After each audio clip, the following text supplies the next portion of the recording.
as we say hello and welcome everybody into the virtual Chicagoland Speedway here for the season 11 of the OSRL Premier Series. Our first OSRL race here on the network, but happy for the opportunities here and happy to see what happens here from Chicagoland. Hello, my name is Christian Delgado, alongside good friend Peter Terry up here in the HBTV booth. And Peter, obviously Chicagoland, really cool racetrack. Obviously we get this track here on the NASCAR Cup Series scheduled in a couple weeks here, but first we have to come here with these Gen 4 machines here for the OSRL Premier Series here from the Midwest here from Joliet, Illinois. Yeah, and what a great track for the Gen 4 Cup car. Great mile-and-a-half speedway, very wide, very high banked, and multiple grooves that you can run. It really complements the high power that these Gen 4 Cup cars give out. And like you said, it's going to be exciting to get a little preview of what we can maybe see in the NASCAR Cup Series in 2 weeks. Yeah, exactly. It's going to be interesting to see how these drivers can tackle this new track. And something I want to talk about is obviously we just had this new update to the sim, a new kind of graphics refresher. Obviously, I feel like a lot of people are used to seeing Chicagoland with the red walls here. Now they're all white here, and obviously with the new refresher, also, I think I raced on this here. I did an ARCA race here just to kind of get prepared for the track, just to kind of get a feel for the track. Chicagoland, obviously, something we have to talk about, Peter. How bumpy it is, how abrasive it is, how wore out it is now. Because I feel like this is one of the older tracks that hasn't really gotten that repaved yet or anything else, and that's something we'll have to talk about throughout the race tonight.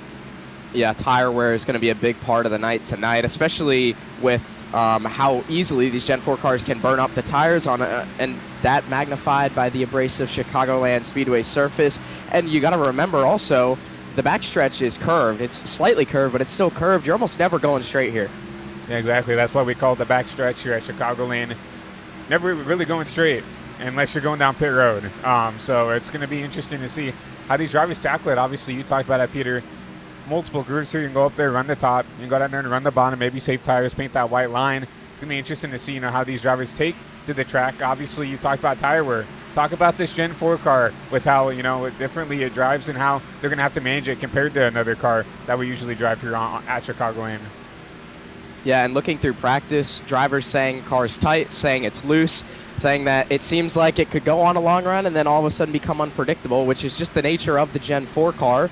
So tire is going to be a big part of the game. Fuel is most likely going to come into play. That's a normal thing to see at Chicagoland Speedway. It's been there in the past in real life and oftentimes on the sim as well. So as the fuel starts to go away on these Gen 4 cars, the back end's going to get light. Maybe they'll start to loosen up. As those tires start to wear, we will only get to see as the 134 laps will get underway in just 5 or so minutes time.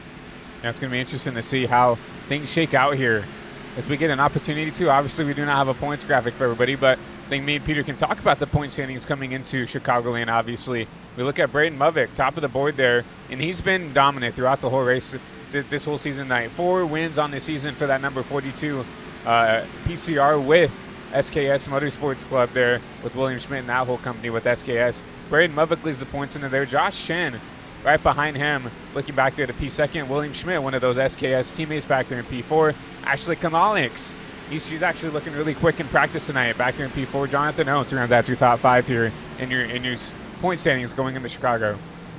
Yeah, and Aiden Walker's sitting 6th right now, and the important thing to look at with him is he only has 9 starts compared to pretty much everybody else in the top 10 with 11 or 12 starts. So been very consistent in those 9 starts that he's had. It's allowed him to sit 6th in points right now ahead of Justin Knutson in 7th, Kendall Carpenter 8th, Chris Lilly 9th, and then outside, rounding out your top 10, Harry Grindell in 10th, sitting at 310.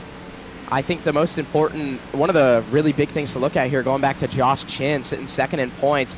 Obviously, he has 1 win on the season compared to Movick's 4, but same amount of top 5, same amount of top 10s. That's the type of consistency that allows you to stay close with somebody who has had such a dominating season when you look at just the wins. Yeah, and obviously something to talk about, though, too, is that there's not that many races left here in Season 11, so it's going to be interesting to see. You look back at, you talked about it here, Peter, Harry Grindell, 170 points back, though. And we look at our little point spreadsheet that we're given here in the booth.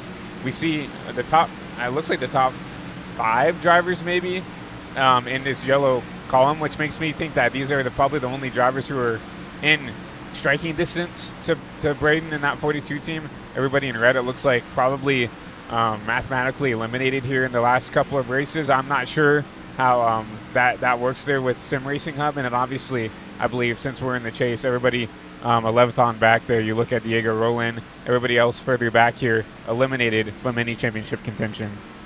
And Movik's definitely going to be looking at this points graphic going into the night, knowing that he just kind of needs to put together a good race. Obviously, he's probably going to be a competitor for the win tonight. It's kind of just his nature, but closest competitor sitting 44 points back. That's Josh Chin. Movik just needs to have a solid, really good night.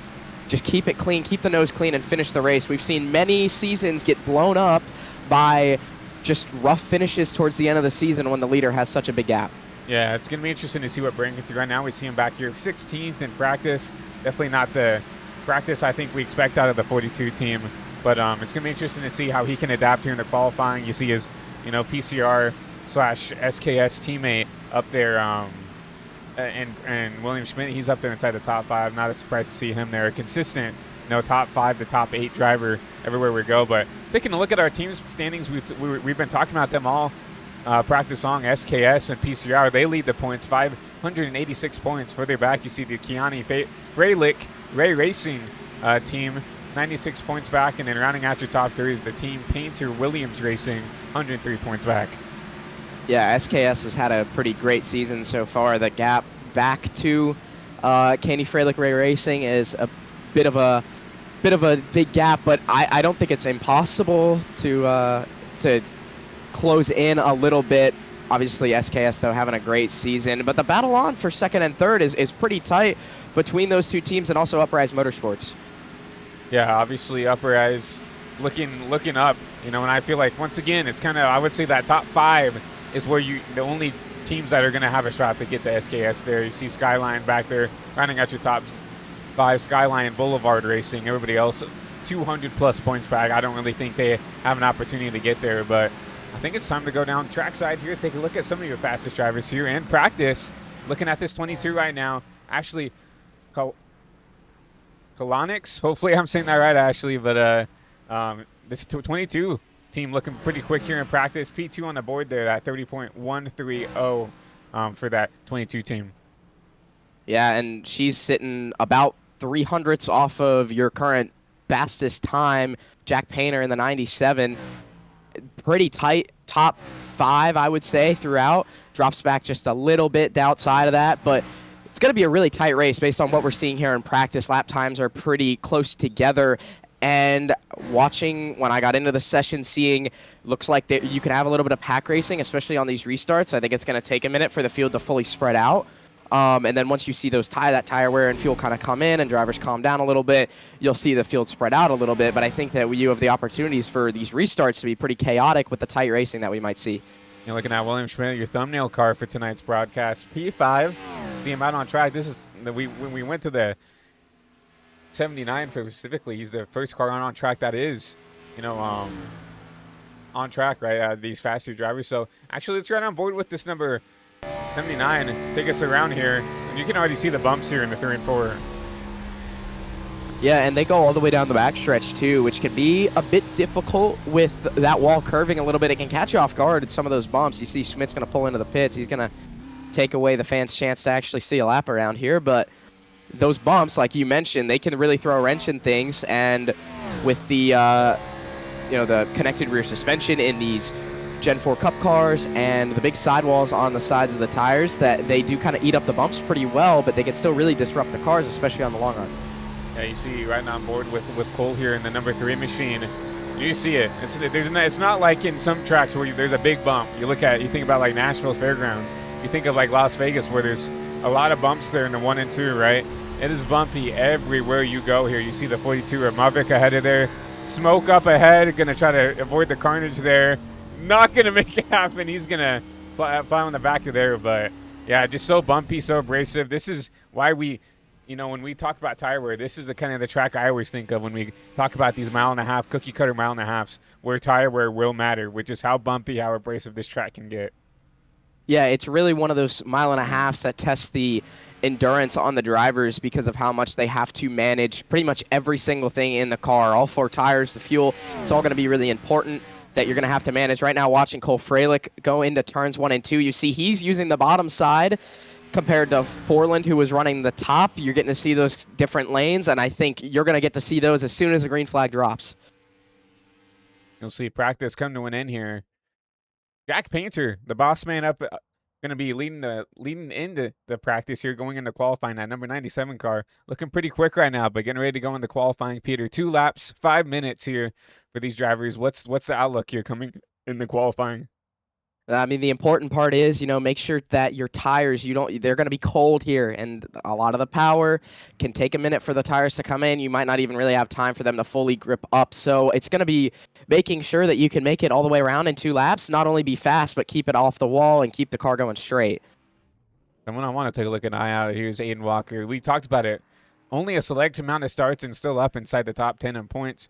Aiden, someone I really want to look at here. We know he's quick. Both you, Peter, and I have, raced around Aiden quite a bit here in our iRacing careers here, and we know that he knows how to get it done. He knows how to get this car done. Obviously, has some real-life experience in his legend cars there in the Carolinas and in the Tennessee area, right? So Aiden going to be someone to look at here in quali. Yeah, Aiden's a great kid, very talented driver for sure, and like you said, I've gotten to know him a little bit.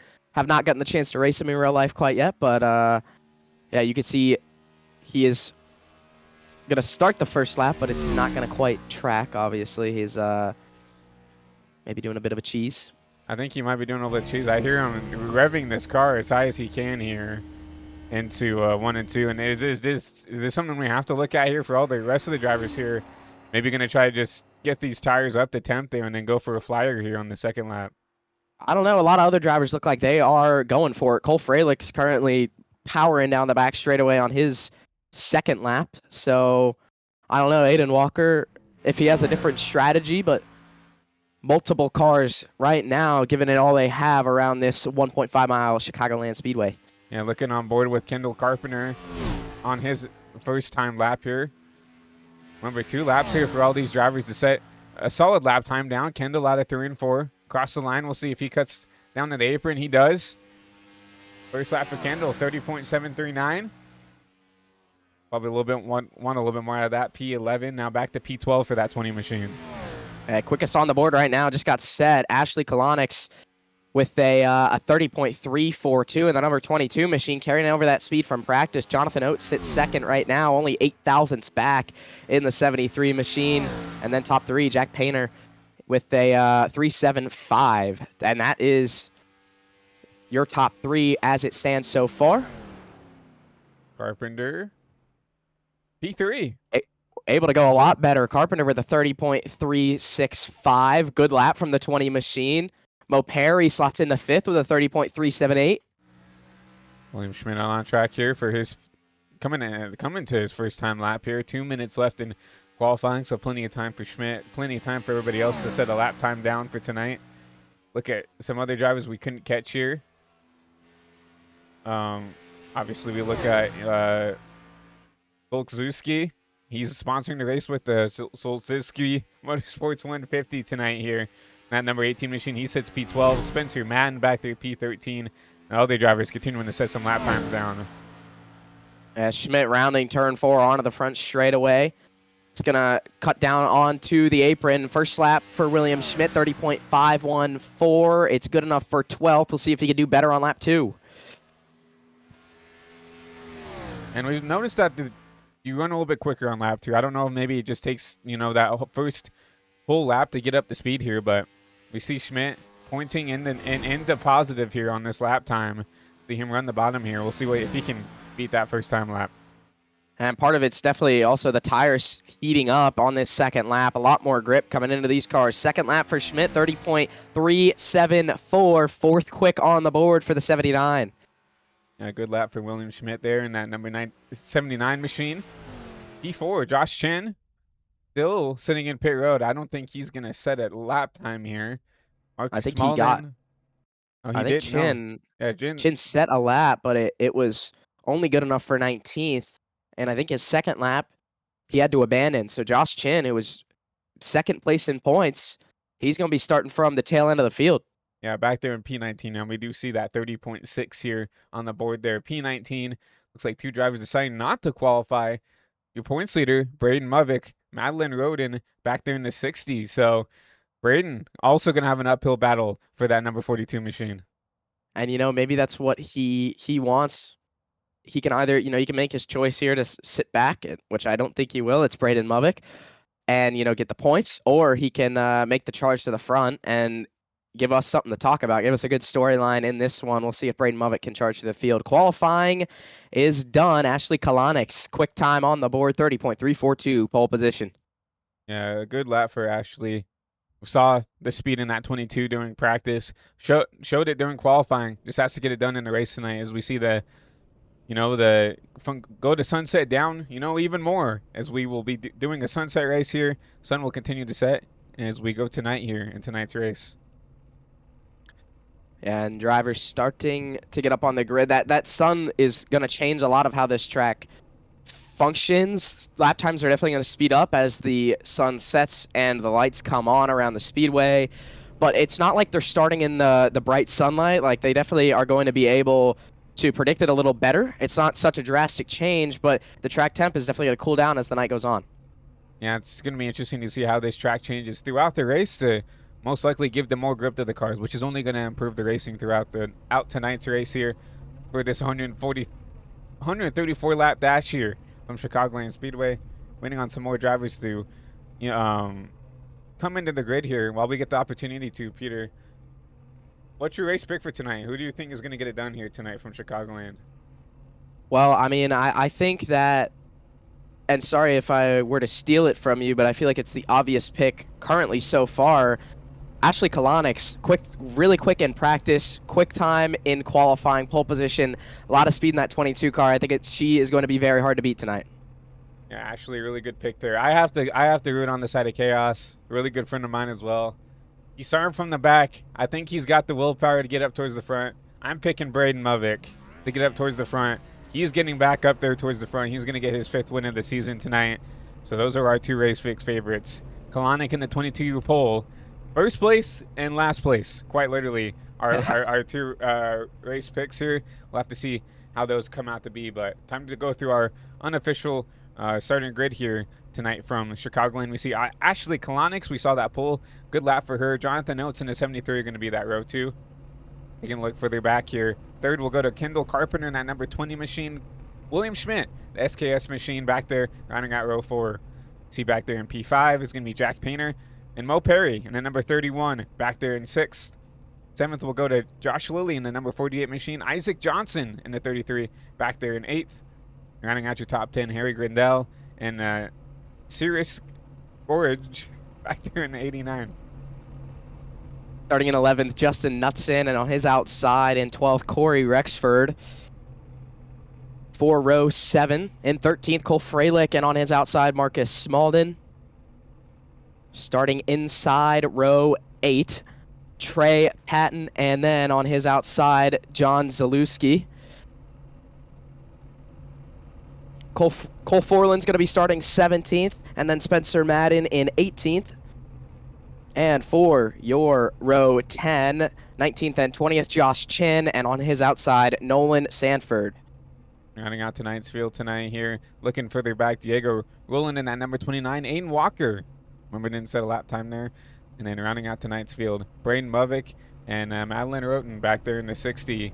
Going to round out our 22-car field tonight here from Chicagoland. We get ready to get going here. 134 laps tonight here, Peter. What's the mindset? Obviously, 134 laps.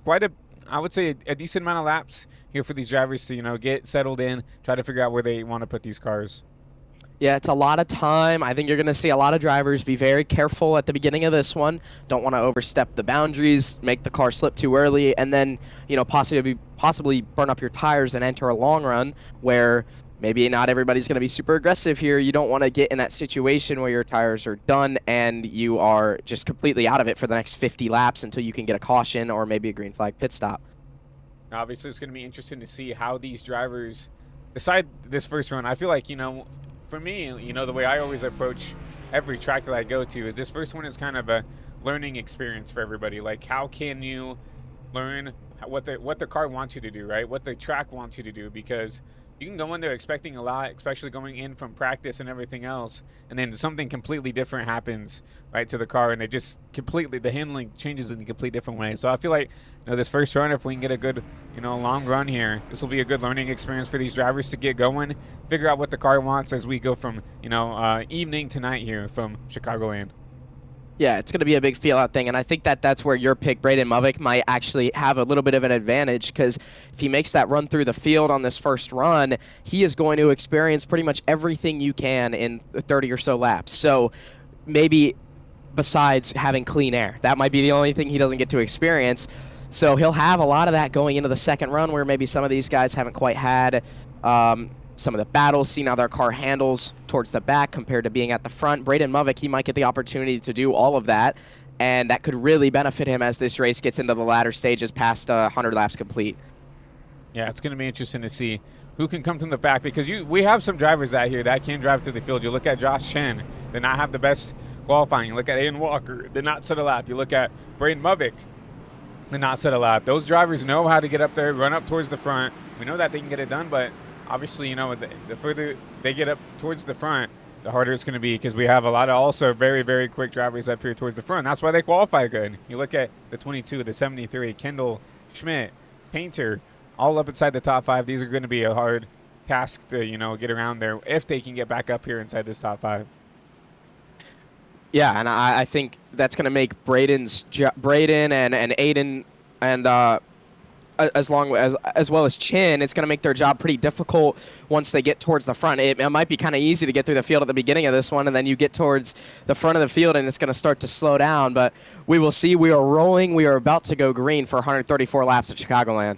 Yeah, it's going to be a very exciting action here for tonight from Joliet, Illinois. We'll take a look at our race weather before we get going green. 66 degrees out on track. Little to no wind, 3 miles an hour going from the north. A little bit cloudy skies tonight, but nothing that will affect tonight's racing. Anything the clouds will make track a little bit cooler for tonight's racing. But 134 laps here in Season 11 of the OSRL Premier Series here from the Chicagoland Speedway.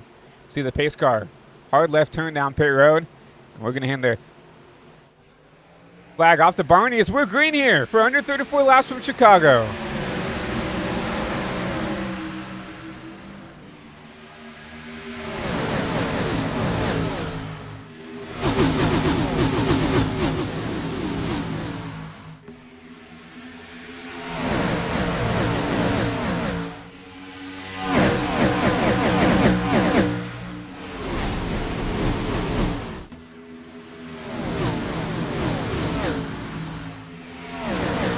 Out of turn 4 onto the front straightaway. First lap complete. Kalonic's not going to get to lead it. It's going to be Kendall Carpenter in the number 20 machine. Got the lead right away. They were 2 by 2 down the back straightaway. Now they've single filed out through the top 3. It was the top 4, but now there's a battle on behind. That's John Oates, who started outside front row, and Isaac Johnson. And what a move by the 20 to get the race lead, but here comes the 22 of Kalonic's to the bottom side. A heave down into the bottom. The 22 on the bottom, the 20 on the top. They battled out side by side for the race lead. 20 with the runoff. You'll keep the spot there for the lead. Really getting to see the different lines early here. Carpenter used the top there, gets the momentum off the corner, because you can see Kalonic's closes in a little bit through the center. This time, Carpenter's going to take the air away from the 22 machine. Kalonic's pushes up a little bit in the center of the corner, and Kendall Carpenter's going to pull away 3 car lengths down the backstretch. You see a battle further back here for the P5 position. The 89 looking underneath there of that 33 machine. That's Isaac Johnson on the top. You're going to see almost 3 wide here. Here comes the 16 machine of Justin. Trying to make it 3 wide. Going to think better of it. Lifts, gets back to the top here, but still side by side for P5 across the stripe. Going into 1 and 2.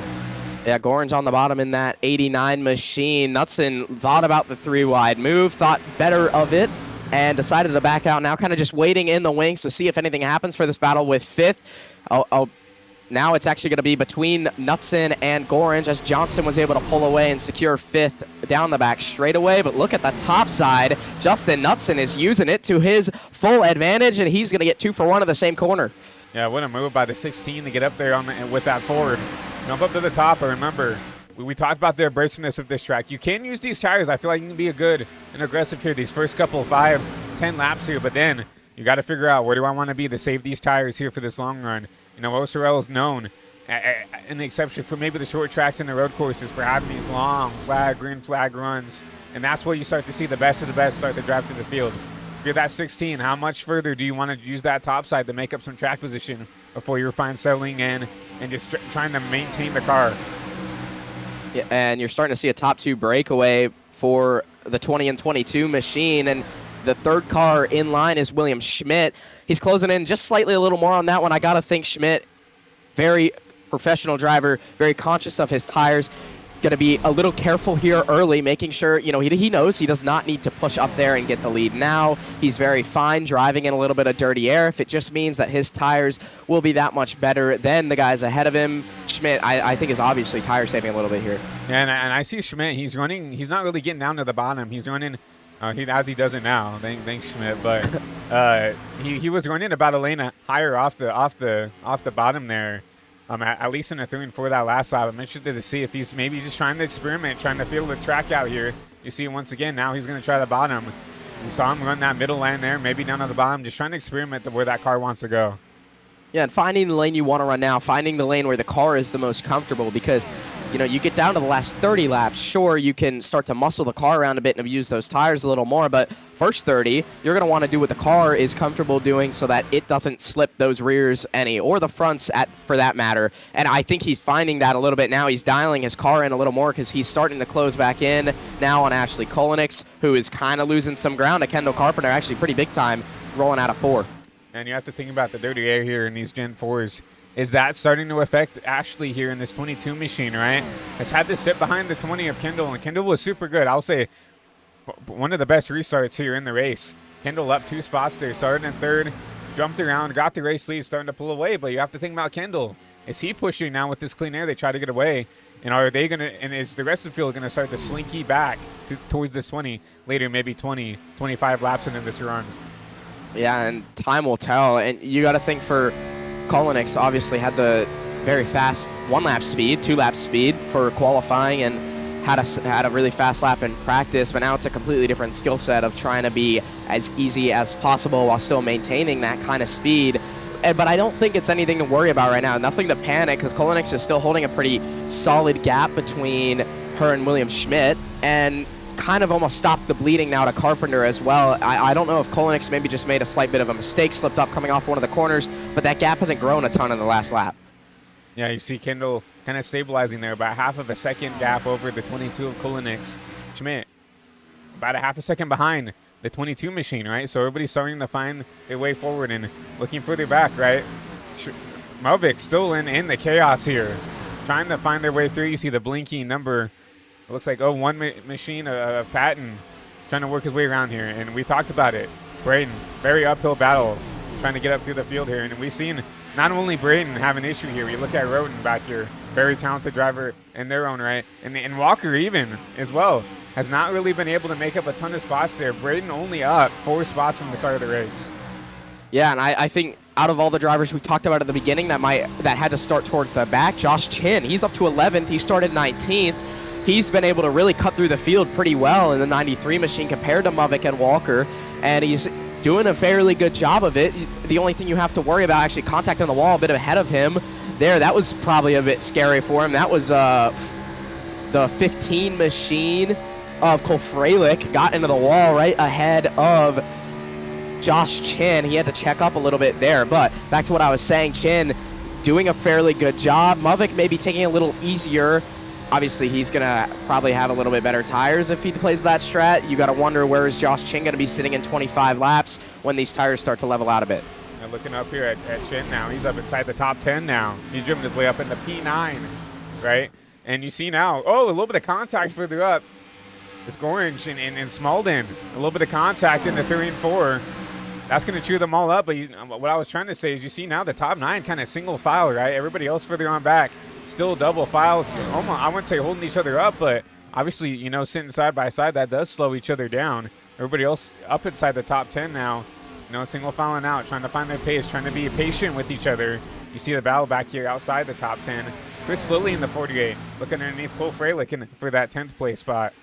Yeah, and these battles back here outside the top 10 have been pretty heated. A lot of sliding the rear, some wall contact, a fair amount of wall contact. I saw one machine got to the inside. I think it was the 03, lost the back end.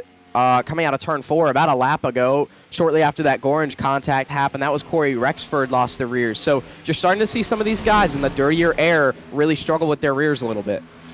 You see the 93 underneath here, trying to make up some more spots here. You see him a little bit upset out of turn 4 there, down through the dog leg, through the tri-oval here. Still trying to make this side-by-side move to the bottom. That Kellogg's inspired machine trying to make the spot up in the P7. Going to do a little bit of a slider. He's going to get clear of Gorringe here in the 1 and 2. And Gorringe is going to cross him over there on the exit of 2. You can see Gorringe's car danced around big time on the entrance to 1. That 89, obviously, maybe a little bit more aggressive right now on the entries to the corner, doing everything that he can to hold off Josh Chin, but Chin is using the momentum on the top side, going to clear the 89 machine down the front straightaway, give Josh Chin 7th at the stripe. He's going to try to close in on maybe getting a top 5 position soon. And I'm saying this now, if he could hold on to the tires, this is going to be a big learning opportunity for Braden, for the guys back there who could have followed him up and instead tried to save his stuff a little bit. If Josh can at least hold on to some of the track position here throughout this run here, obviously 17 laps in, we're going to start to build into that phase where the tire wear is going to start to show and the handling is going to start to go away for these guys who wanted to chew up their stuff trying to get the track position like this 93 machine, or maybe like Kendall and Ashley, right? This will start to show whether you could have pushed and gotten away with it or if saving was the best way to go about. It's a little shocking to me that Chin's car is not falling off anymore. You saw he just got 6th position away from Isaac Johnson in the 33, and continuing now to run down Justin Knutson. It's like Josh Chin, everybody else's tires are beginning to fall off. I think that's why Chin's starting to get a bit of an advantage, but somehow he's able to hold on to his. That time by the gap to Knutson was a little under a second, little over a second actually. We'll see how much it's able to cut down next time. That means underneath, 9/10 already here, about 8.5 down to 8 flat, now to 7.5, right? Obviously trying to look on board there, but a little bit of a connection issues for the 93 machine, but he's still flying to the field here somehow, some way, right? And we still look back at Braden, back here in 16th. He's going to make the spot up on the 01 here of Patton, but has not been able to drive through the field as quickly. See Patton up in an outside wall in the turn 1 and 2. Yeah, and back towards the front, this top 4 has really started to slinky together, and they have joined kind of up. Everybody's in each other's draft now. It looks like maybe they're starting to get a little bit antsy. Oates made a move in the last corner through 1 and 2. Couldn't quite make it work, but you can see running different lines, trying to get out of that dirty air of Schmidt. Ran the high side there. Couldn't quite get the momentum on Schmidt that he needed to get past him yet. But Kendall Carpenter just got the wall in 1 and 2 going into the corner. Able to hold on to it. Now the battle down into 1 and 2 as well. Schmidt to the inside of Kolenix. Can't quite get it though. Slides in down the back straightaway. And you saw a huge slide by the 73 of Oates there in the back. He's going to lose a little bit of time to these front 3. Be able to hold on to it, get back in the power. They're actually starting to run these guys back down there. And this is what we started to say. 15 to 20 laps. When the tire wear is going to start to show, this is where you're going to start to see even the best of the best here in the OSRL Premier Series start to struggle here with these Gen 4 cars. You saw Oates try to make the pass on Schmidt. Slide the rear end, going to have to sit back there in 4th, but now you see Schmidt up to the top, trying to find some speed there, running that high side, getting that momentum on the 22. And in the back shot of this, the camera down the back straightaway there, you see Josh Chin. He is closing in. He's about a 10th.5 faster every lap so far. And he's got to be loving to see when these guys start going side by side, just waiting for it. You see he looks to the outside of Knutson going into 1 and 2, rolling the high side. Knutson down by the middle. Chen a little bit up by the marbles, but going to have the momentum by the top and able to roll to the door of the 16 down the back straightaway. You'll see him get clear of the 16 down here in the 3 and 4. Give another spot to this number 93 team. And, I mean, you have to be impressed, right? This 93 has shown little to no, anything wrong with this car here. No weaknesses in this 93 right now. Lap 23 going to lap 24. He's already up inside the top 5. Yeah, now you're starting to see those other drivers second on back really start to push. Kolenix starts to make a move on Carpenter, closes in, car length off the back bumper of the 20 machine now. William Schmidt's been running some fairly fast laps. The last one wasn't too great because he had a bit of a botched pass attempts on Kolenix, but he ran a pretty similar lap to Josh Chin, the one before. So now these guys starting to turn on the afterburners, and Kendall Carpenter is just a sitting duck in full defense mode now. Yeah, Kolenix has gotten to this number 20 machine, and she's going to make a move to the bottom here, side by side. Under Carpenter needs to run the top, get a good momentum off the corner. He's going to hold on for now here for the race lead, but that 22 coming on strong here in the 3 and 4. Yeah, Kolenix really liking the bottom side of the speedway. Ran at both ends of the 1.5-mile track. Gets to the inside of Carpenter, but that momentum on the top side is just so advantageous here. Able to make that work farther back. Josh Chin has just gotten around Jonathan Oates for the 4th spot, keeping track of his run through the field. And now he is going to be up into this fight for the lead as they start to battle for the number 1 position. And if I'm talking to Ashley here, I'm telling her, if you like that bottom, keep doing it, because that top will burn the tires up more, right? We all know that. And sooner or later, if she can keep the tires underneath her just a little bit better than Kendall in that 20 machine, that 22 will slowly but surely reel this in the 20 back in. Obviously, it's really frustrating. You know, thinking you have the better car, going to the bottom, rolling the preferred lane, and someone can just jump up to the top there and can just kind of hold on to the lead. But the more he runs that top, the more he's going to slip and slide, as we'll see a battle for P3. Yeah, and Chin's rear end got really sideways coming out of turn 2 there. He had to move down on the track really for the first time in a little bit. He's been running the top pretty consistently. Now he's on the inside of Schmidt there, and you can see he's pretty yawed out in the center of the corner. He's still able to hold it, kind of use it to get the car to rotate. But like you were saying, the top side is just unbelievable.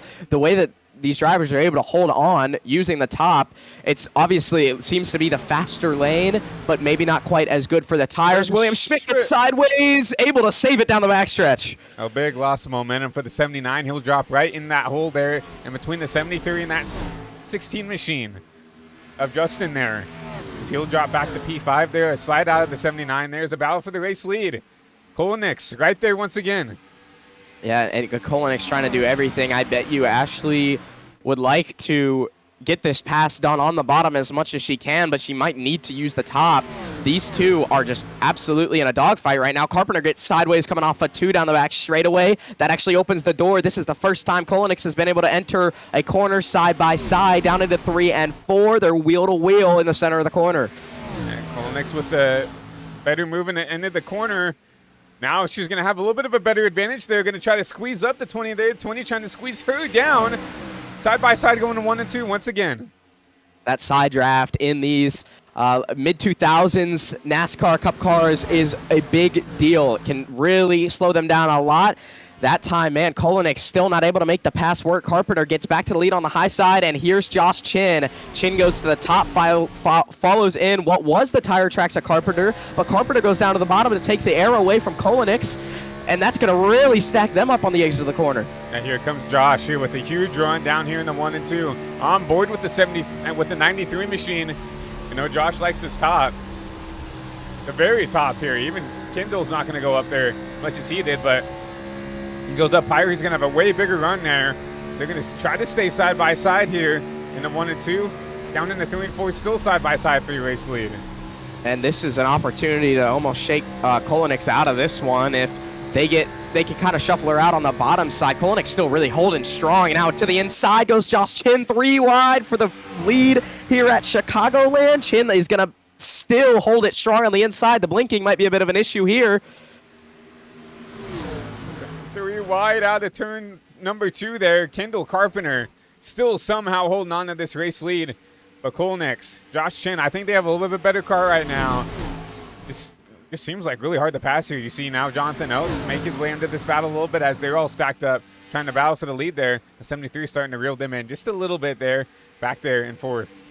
Yeah, it seems really difficult to pass towards the front of the field when the rest of the field's all in dirty air, but you've got that one guy with clean air. You see Kolenix goes to the inside. Carpenter gets loose in the center of the corner. That's going to open the door for Chin to take second away as Kolenix goes back to the top of the board. Pole positions back to the lead on lap 33. Yeah, and we saw exactly what happened there. Kolenix gave up. She got clear, dumped all that dirty air on that number 20, and all the lights went out there on that 20 machine for a little bit, and you saw it. Kendall is sliding around there. allowed Josh Chen to get around now for the P2 spot. Now, can Josh Chen have anything for this 22 machine? I think 100%. Josh Chen is closing in, but you see that time Kolenix ran a little bit higher. Chin's going to get a little sideways off the corner and stick to the inside of Kolenix. Made it look super easy just to get alongside, as it was a bit difficult for Kolenix even to get to that point. Chin drives it in right downstairs on that inside white line, and coming off turn 4 is going to clear Kolenix. New race leader just a lap later, Josh Chin. Kolenix with the crossover, though. She's not going to give this up easy. She has the better momentum in a 1 and 2, but she's going to give Josh the lane that he probably wants, the top side here. Can she hold on here to try to keep this race lead away? Chin stays a lane off the wall. Doesn't quite get the run off the corner that I think he was expecting, and probably Kolenix as well. Still going to just barely be on the quarter panel into 3 and 4. Kolenix goes downstairs while Chin goes all the way up to the attic in 1 and 3 and 4. And off the corner, Chin's going to get loose and barely hold on the outside of Kolenix. And Kolenix gets the lap there on lap 35, but still side by side for the race lead to 36. These two are both sliding this thing around. They're giving everything they got here. Try to keep this race lead away from each other. Well, right there you see another good run by the 93, Josh Chen, down the backstretch, still not being able to clear there. Still side by side for the race lead. And it's interesting to see that they're able to pull away from the guys behind them while doing this. They're 100% slowing each other down, but everybody else behind has burned their tires up so much that they can have this side-by-side battle, swapping the lead just by inches each time they come to the start-finish line. This time going into 1 and 2, it's going to be Chin with the advantage, just about half a car length over Kolenix. Coming out at 2, Kolenix is going to have to concede and slot in behind the 93 of Josh Chin, who now has the lead comfortably. Yeah, Josh Chen leads his first laps of the race comfortably here in the 3 and 4 for the first time. Can he get away now with this clean air, with less pressure from that 22? Yeah, now's the time to just kind of sit and ride. He's pulled 3 car lengths down the front straightaway, and you got to wonder how his tires are doing at this point too, because he obviously pushed really hard through the field, but he's made it work where he's had tires enough to get all the way through, which it seems like a lot of drivers are struggling with. So Josh Chin whispering to his tires just the right way where he's able to drive to the front with them and still have some left where he can pull away. Yeah, it's just so impressive to me, this 93. Started back there in 19th. Just drove up through the field, took the lead. No reaction really out of this 93. You know, you don't see any reactions of him actually driving through the field here. That car looks pretty planted there on the top side. Starting to get away here from the rest of the field. Yeah, and back to Braden Movick in the 42. He's up to 13th right now, but he's in a pretty fierce fight with Jack Painter in the 97. Movick's going to get sideways down the back straightaway. Had to catch the car. Maybe got a bit of a door from the 97. And now that's going to open up for Diego Roldan to make a little bit of a dive on Painter going into 1, 3, and 4. Yeah, now the question is, you know, we've ran 40 laps here green. When do you come down pit road? When does that question start to come about, right? You see everybody slipping and sliding. Everybody wants some good fresh Goodyear tires here. Sooner or later, when does that, you know, pit strategy start to come up to fruition? Yeah, and it's going to take just one, and it's going to drag the whole rest of the field down. There's battles really all over the track, and it's crazy to see these. As the tires have worn away, the battles have kind of started to get a lot closer together, just except for the lead. That one just kind of wrapped up not too long ago. They were a lap ago 3 wide for third. That battle went back to single file, but around Movick, it is an absolute hornet's nest for that, basically the entrance into the top 10. Now you see the 29, he had a huge slide out of turn 2 that last lap. Trying to hold on back there for P11, right? This is right outside the top 10. And the issue with Braden is, like, he has nowhere to go, right? They're 2, 3, 4 wide in front of him. There's just nowhere to go except just sit and hope that they burn themselves up, maybe wreck each other, trying to race each other out. But we know that wrecking is not very common at these mile-and-a-halfs here in the OSRL Premier Series. Oh, wow. Wow. As I say that, caution out. Smaldon, it looks like maybe coming down pit road. Caution will wave. So, I saw he got sideways coming out of 3 and 4, and it looked like he spun down pit lane. I didn't think it was going to be a caution. Looked like just a miscalculation on a pit entry, but the caution does fly for it.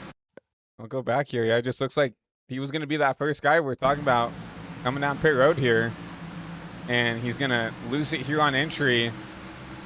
I mean, he's in pit road, right?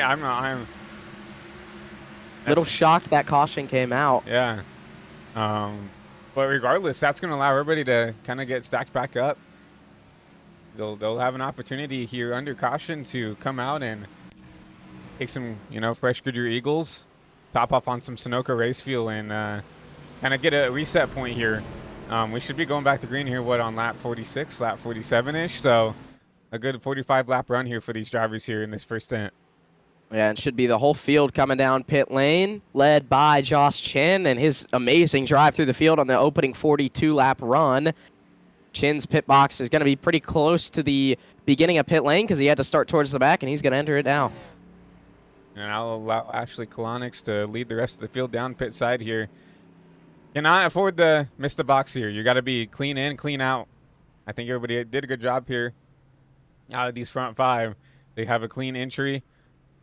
Make sure, that you're doing everything you need to here. You see someone out of pit road early there. I believe that's the 06 machine. It looks like Josh Chin will win the race off pit road there. Kendall Carpenter will not get around Ashley Kolonix, but that's John in 18. A little bit of a different strategy here.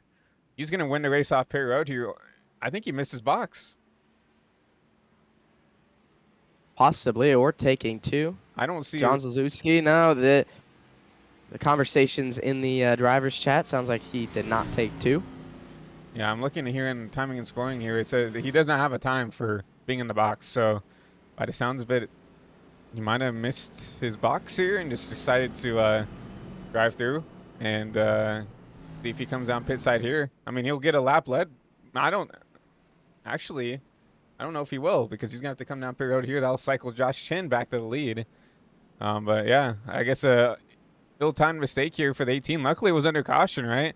He would have done that under green flag conditions. That would have been even more catastrophic for this 18 machine than it would have been, under a caution circumstance. But you'll see him come down, take his tires, take his fuel, come back out of pit road. Yeah, drivers posting their right side tire wear in the driver's chat. I'm going to break it down a little bit through here because it's very interesting to look at. Josh Chin, 64 on the right front, 45 on the right rear. Compare that to Ashley Kolonix, 74 on the right front, 58 on the right rear. I think that's really, really interesting because Chin, while his tires were obviously burned up more, he was still being able to pull away from Kolonix, who almost seemed like she saved her tires the best in the field. Yeah, it's interesting to see, and I think that just has to do with how much you can push the car and get the most out of it, right? It looked like Josh had a good feel for it. You see Mo Perry, lucky dog candidate here. He'll get back on. He'll get at least a lap back. I think he'll go back down to now 2 laps down. I'm not sure what happened to Mo. I presume probably he got taken to the pits because of connection on the first lap of the race. That's unfortunate to hear that, but just like that, back ready to go green here. It's going to be the 22 on the bottom, but it's going to be Josh Chin. He picks the top side back green here from Chicago. Great launch from Josh Chin. Behind them, 2 wide for second. Jonathan Oates getting the big push from Schmidt on the high side. Oates going to roll the middle of the corner with Kolonix on the inside. Schmidt looks for a bit of a nose on the top. Can't quite get it. Kolonix kind of bobbles coming off of 2. Gives up the spot to Carpenter. Bleeding spots Ashley Kolonix on this restart. Yeah, really. We saw her have an issue at the start of the race, right? She went back to almost P5. And now back out here outside of the top 6. Back here in 7th now. There goes Cole Freilich around here. The P6 position. This is the first time in 40 laps that these drivers have had fresh tires on these cars. It's a bit of adjustment after getting in a rhythm on those older tires, knowing how it drives. Now the car is going to be completely different. These are ice-cold tires, fresh out the box. You don't have tire warmers like you do in F1. You really got to adapt quickly to a car that's going to drive completely differently. You know who's doing that? Josh Chin. He's right back to the top, and he's pulling away for the lead. Yeah, Josh Chin, I think he might be the guy to beat tonight. Go up from 19th and starting to slowly but surely slink his way back away from the rest of the pack here. Jonathan Oates up in the P2. William Schmidt rounding out your podium spots tonight. You'll see a battle for P3. Here comes the 20 of Kendall Carpenter. Going to try to take the spot away now. Not going to be able to make it work here out of 2. Yeah, Carpenter had really good short run speed on the last run, on the opening run of this race. We'll see if Carpenter is able to replicate that. See running the bottom side similar to Oates, and actually that time, along with Josh Chin, I almost wonder though if Chin is just trying stuff. Now that he's out front, he can kind of experiment a little bit while these guys behind him are stuck in battles, kind of have to go wherever everybody else isn't. Josh Chin's able to move around and see what his car likes best. He's got the clean air, right? And that also helps him be able to move around and figure out what's best for him, right? Not only in the dirty air, but in the clean air, right? This is the first time he's had the clean air with the fresh Goodyear tires and can move around, figure out, does he like the top? Obviously, we saw him do really well on the top side that first run. Now he has the opportunity now to figure out maybe if he wants to learn the bottom for, later in the race. Can he work the bottom side? And can he make it work here to potentially, maybe save a little bit of tires compared to maybe someone like the 22 that last run? I'm interested to see. I think it's very interesting. Jonathan Oates running in his tire tracks there on the bottom.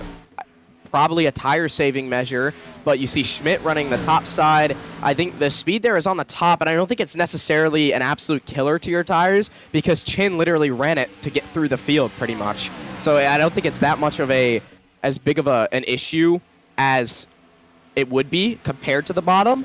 It's interesting to see Oates run on the bottom side of the speedway and not really try the top yet. Yeah, it's interesting to see, but also something I want to say is Josh has ran the top a lot different than the rest of the field. He was up on the wall, right? On that almost negative banking almost. You see the progressive banking here at Chicagoland, and you get right up against the wall. It's almost a lot more flat compared because it's not really meant to, you're not really meant to run that wide up there. You look at, Schmidt up there, he's right on that seam, right? He's almost kind of a seam away from where even Josh was running. So I'm wondering if maybe Josh found something that's a little bit different right up against the wall compared to some of these drivers who have tried the top but just isn't willing to, jump up as high as that 93 did to get up to the field. Yeah, and race fans, if you look at where that seam that Christian was pointing out that Schmidt was running on, above it, which was where Josh Chin was running, it is a completely different color than the rest of the track because nobody's run it. There's no rubber put down there. It's almost brown because of all the dirt that gets pushed up. All these cars kick the dirt up in the corners, it bounces off the wall and sets right there. So it's interesting that Josh Chin's able to find grip up there because you would think it would be a lot less. That's where all the marbles are supposed to go, but Josh Chin is just using them to get more grip and get more turn in that car. Yeah, because you see, we're right on board with William Schmidt now. You see this kind of line. Those are the different groups in the track here. We'll show you when he gets up in the 1 and 2 again and if he runs the top. Schmidt, you see, running right underneath that line, right? Josh Chin was running above it, right? He was up against the wall. That's where he was finding that grip, and I'm interested to see if maybe that was something that he found in his car that could run a little bit better versus Schmidt, who isn't willing to go up there, right? Obviously, you see Schmidt, he's slowly but surely kind of starting to run in to the back of this 73 machine of Jonathan Oates, but, that your race leader is gone. Almost a second and a half ahead of the rest of the field here. Josh Chin has definitely found the next gear here in this car.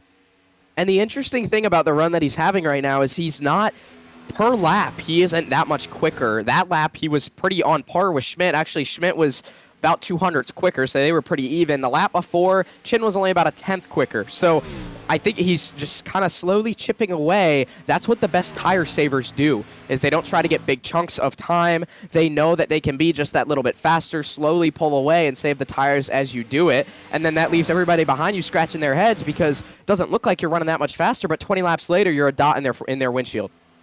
I mean, that's exactly, you put it right on the dot there, Peter. When you try to take out big chunks, right, that's when you use up your stuff, and that's when most of the time you're really driving it down into the entry and killing your exit or whatever, but you're gaining it all on entry, and that's how you burn your right front. Or you back up entry and you just try to take it all on exit, right? That's how you burn up the rears. You just have to be kind of easy in, easy out, and just slowly try to work your way out against everybody. Ashley Kalanick and Kendall Carpenter are in a fight now. Kalanick's fighting for the 5th spot. Almost had a moment coming off of turn 4. Got loose sliding up across the nose of Carpenter and nearly lost the rear end of the car. Carpenter really cut Kalanick's a break. Kalanick's might need to buy Carpenter dinner after that one because those two cars were almost junked on the exit of turn 4. But we got a 3-car dogfight for this 4th position. The other car in that is Cole Freilich. Now Cole's been up here inside the top 6, top 7 positions throughout the whole race tonight. He's been consistently up here, in a competitive-ish, kind of spot. Obviously, compared to the 93, I don't think anybody has anything for him right now, but Freilich showing some speed here from Chicago.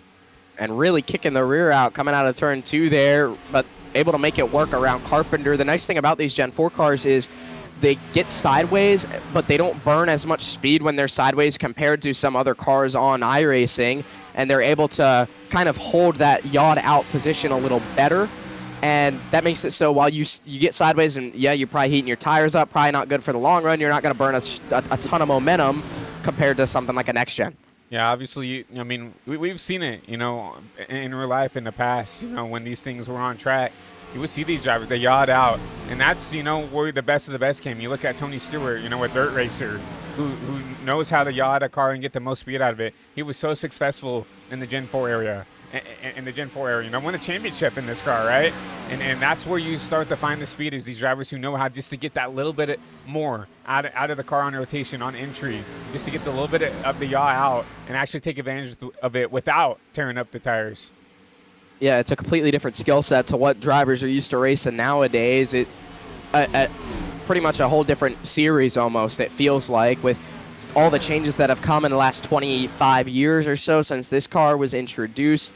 And it's cool to see now that the drivers on the iRacing service are getting to experience what it was like back in the day, and some of them are showing that maybe they would have been able to compete back in the day. Braden Movick currently in a battle with Kendall Carpenter for that 6th position. Movick's finally made the charge towards the front, and he's trying to break into the top 5.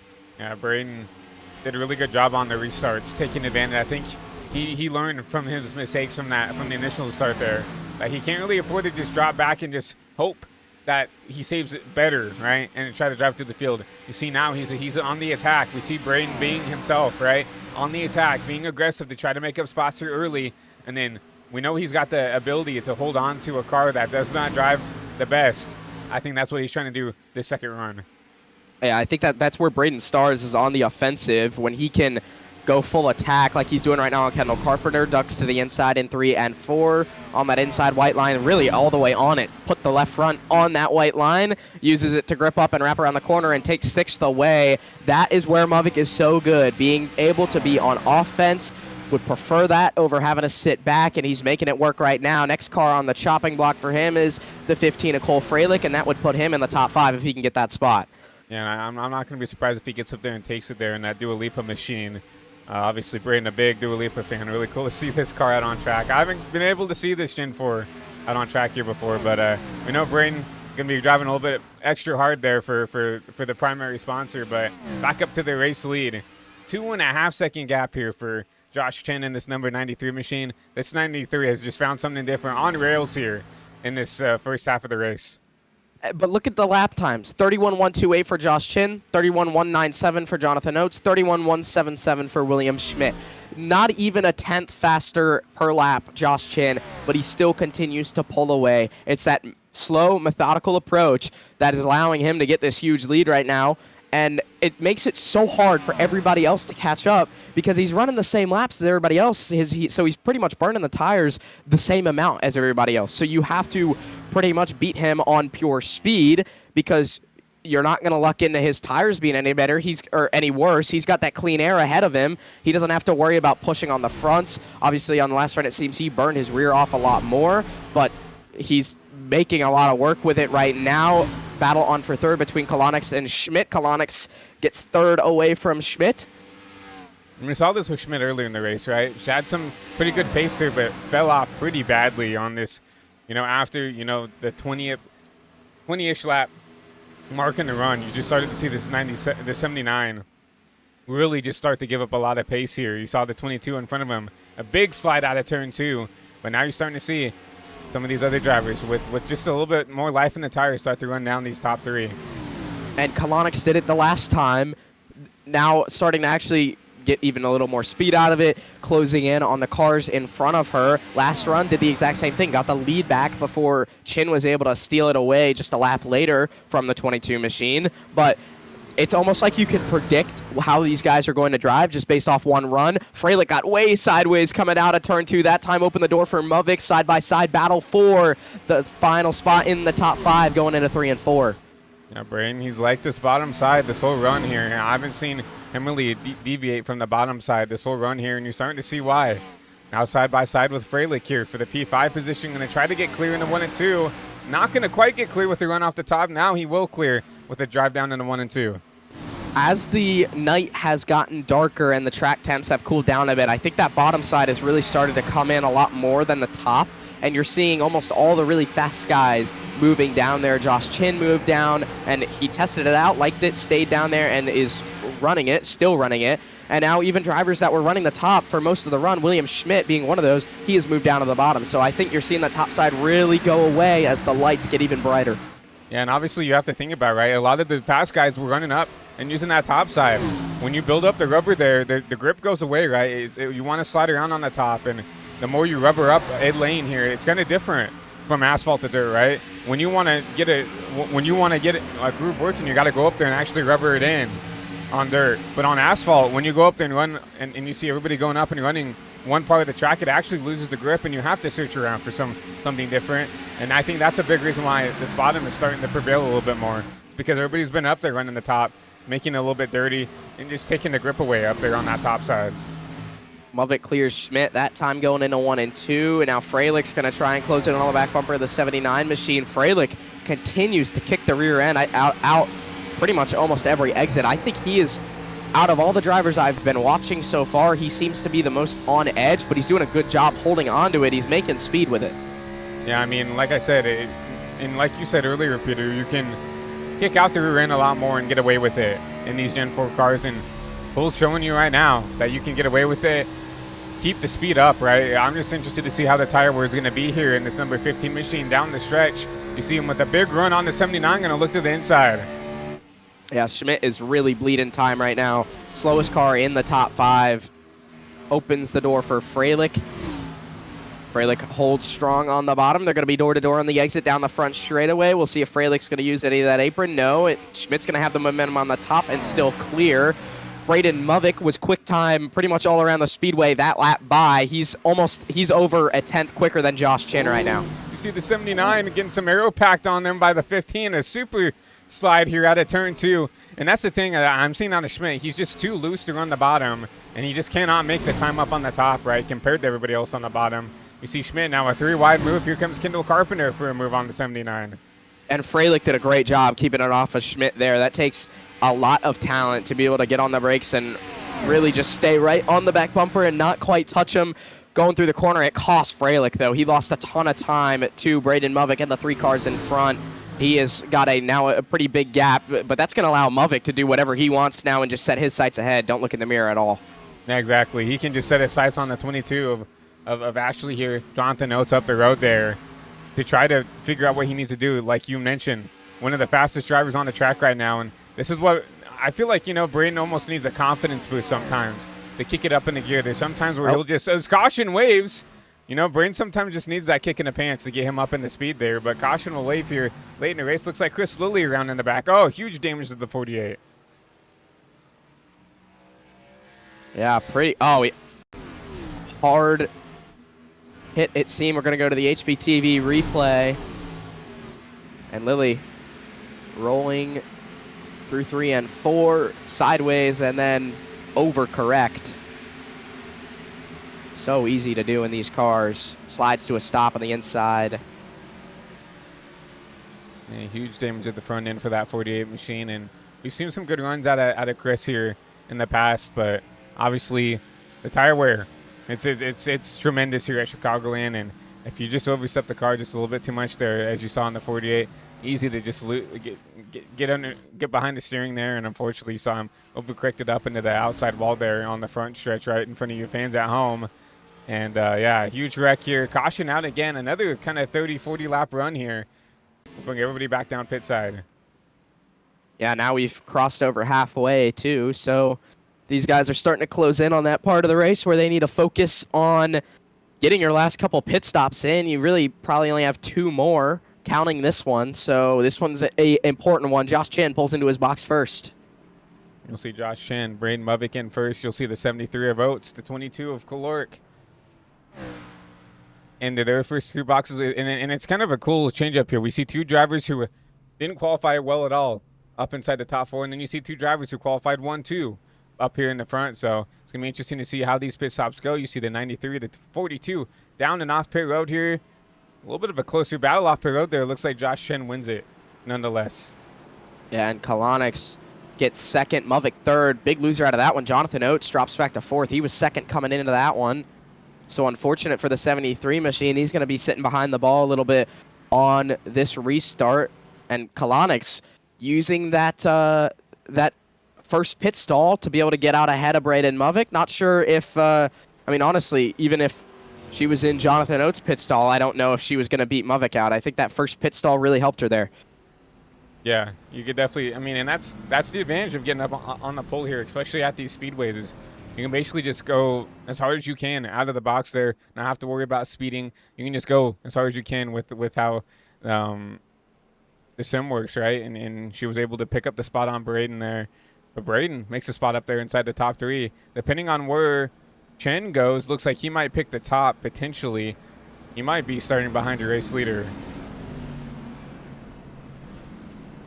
Yeah, Chin takes the top. Drivers starting to send in their tire levels for that last run. Big notes out of that one. Josh Chin, 81 on the right front, 68 on the right rear. Put a lot onto that right rear. Braden Movic burned up his right front a little more, though. 75-69 for him. So those two drivers who have both in the top 4, pretty comparable on tire wear, but maybe Movic using a little more of the fronts. Yeah, and I don't really mind that because Braden's I think wear, that's expected. Yeah, I think it's expected, but also Braden's wear was a lot more closer from the right, Yeah. from the front to the back versus Josh, who, I mean, it was 85-60, right, or whatever. You just happen to say there, where there's a big swing from the front to the back, right? Braden's was a little bit more even. I don't mind to see, you know, a little bit more wear on the right front because it was a little bit similar to the rear, but it's gonna be interesting to see. Braden has a track position now. Can he make something work with this? Yeah, last restart, he still wasn't able to really start up front. He made the charge. Now he's put all the effort in, and he's going to get the luxury of starting inside the top 5. See if he's going to be able to do anything with that. Chin into the restart zone, and Green, another good getaway for the 93. Yeah, another great jump by Josh Chin in that number 93 machine. You'll see side by side for P3. Oates, a little sideways here at the start there. It's going to allow him to lose a little bit of time side by side. Here comes William Schmidt for P4. And Movic's going to get third, set his sights on Kalanick's. They're driving almost 3 different lanes behind for the 4th spot. Schmidt in a fight, a dog fight with Freilich right now. Cole Freilich having a really good restart. He's trying to enter that 4th position. Can't quite, but he does have it that time by at the stripe. See if he's able to hold it from Schmidt. Yeah, Cole, I think, does have top 4 speed. I just think there's a couple of drivers. As you see the 16 super upset up there. Now going to be top of 3 wide. Wow, what a save by Justin in that 16 machine. Going to lose a lot of time. That's going to hold up a lot of those drivers behind him as well. Continues to amaze me how well and aware all these drivers are around the speedway. A lot of leagues, you're not getting that happening where everybody in that group is not all wadded up. So great work from everybody. That was Knutson who got sideways. Great job from him to hold on to it with the Hornet's Nest around him. But like you said, they have bled a ton of time. And still to that battle ahead, Schmidt just got the wall in this battle with Freilich, and he rode it almost all the way down the backstretch because of the curvature. It pulls you into it.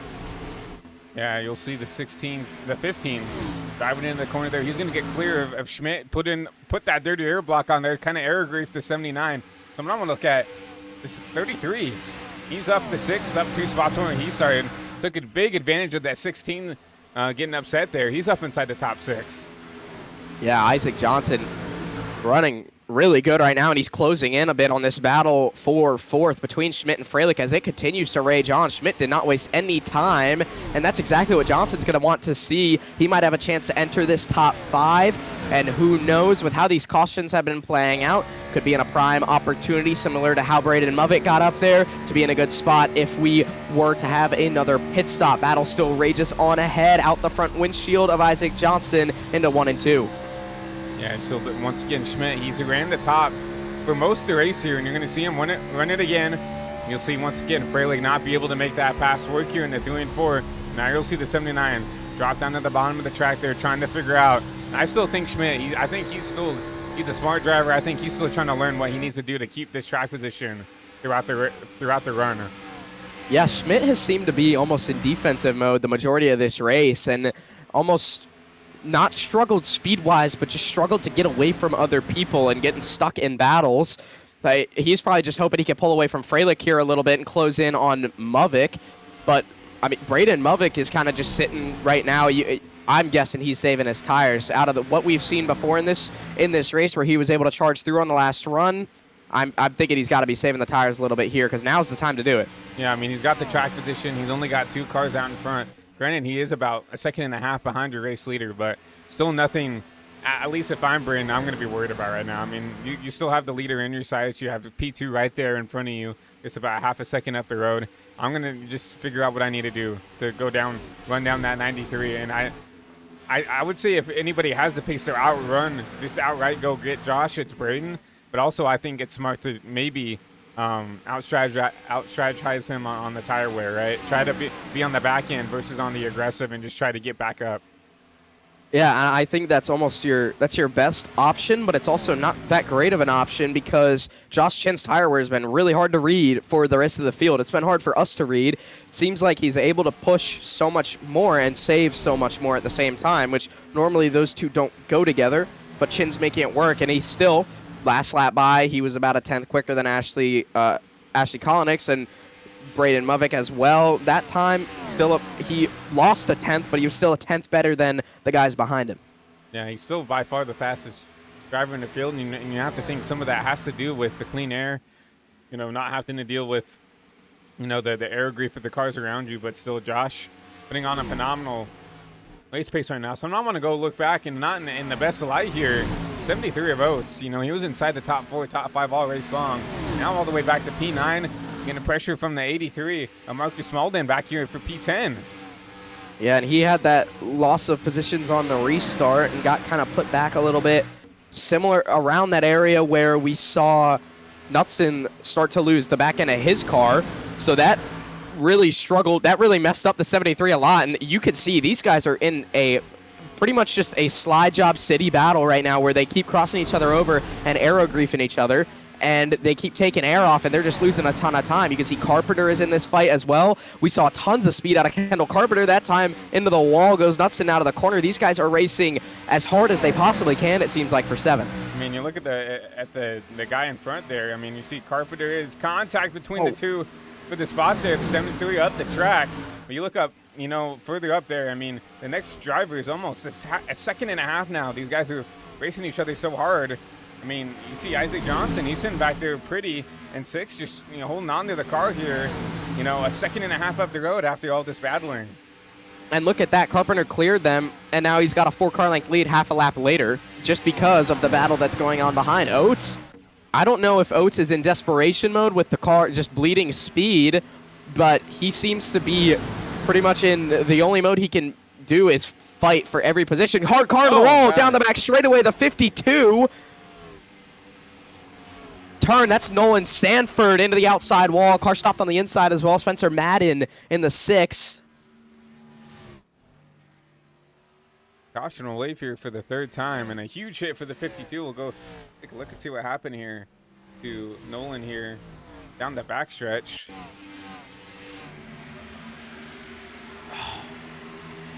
Off our aerial cam here, going into 1 and 2.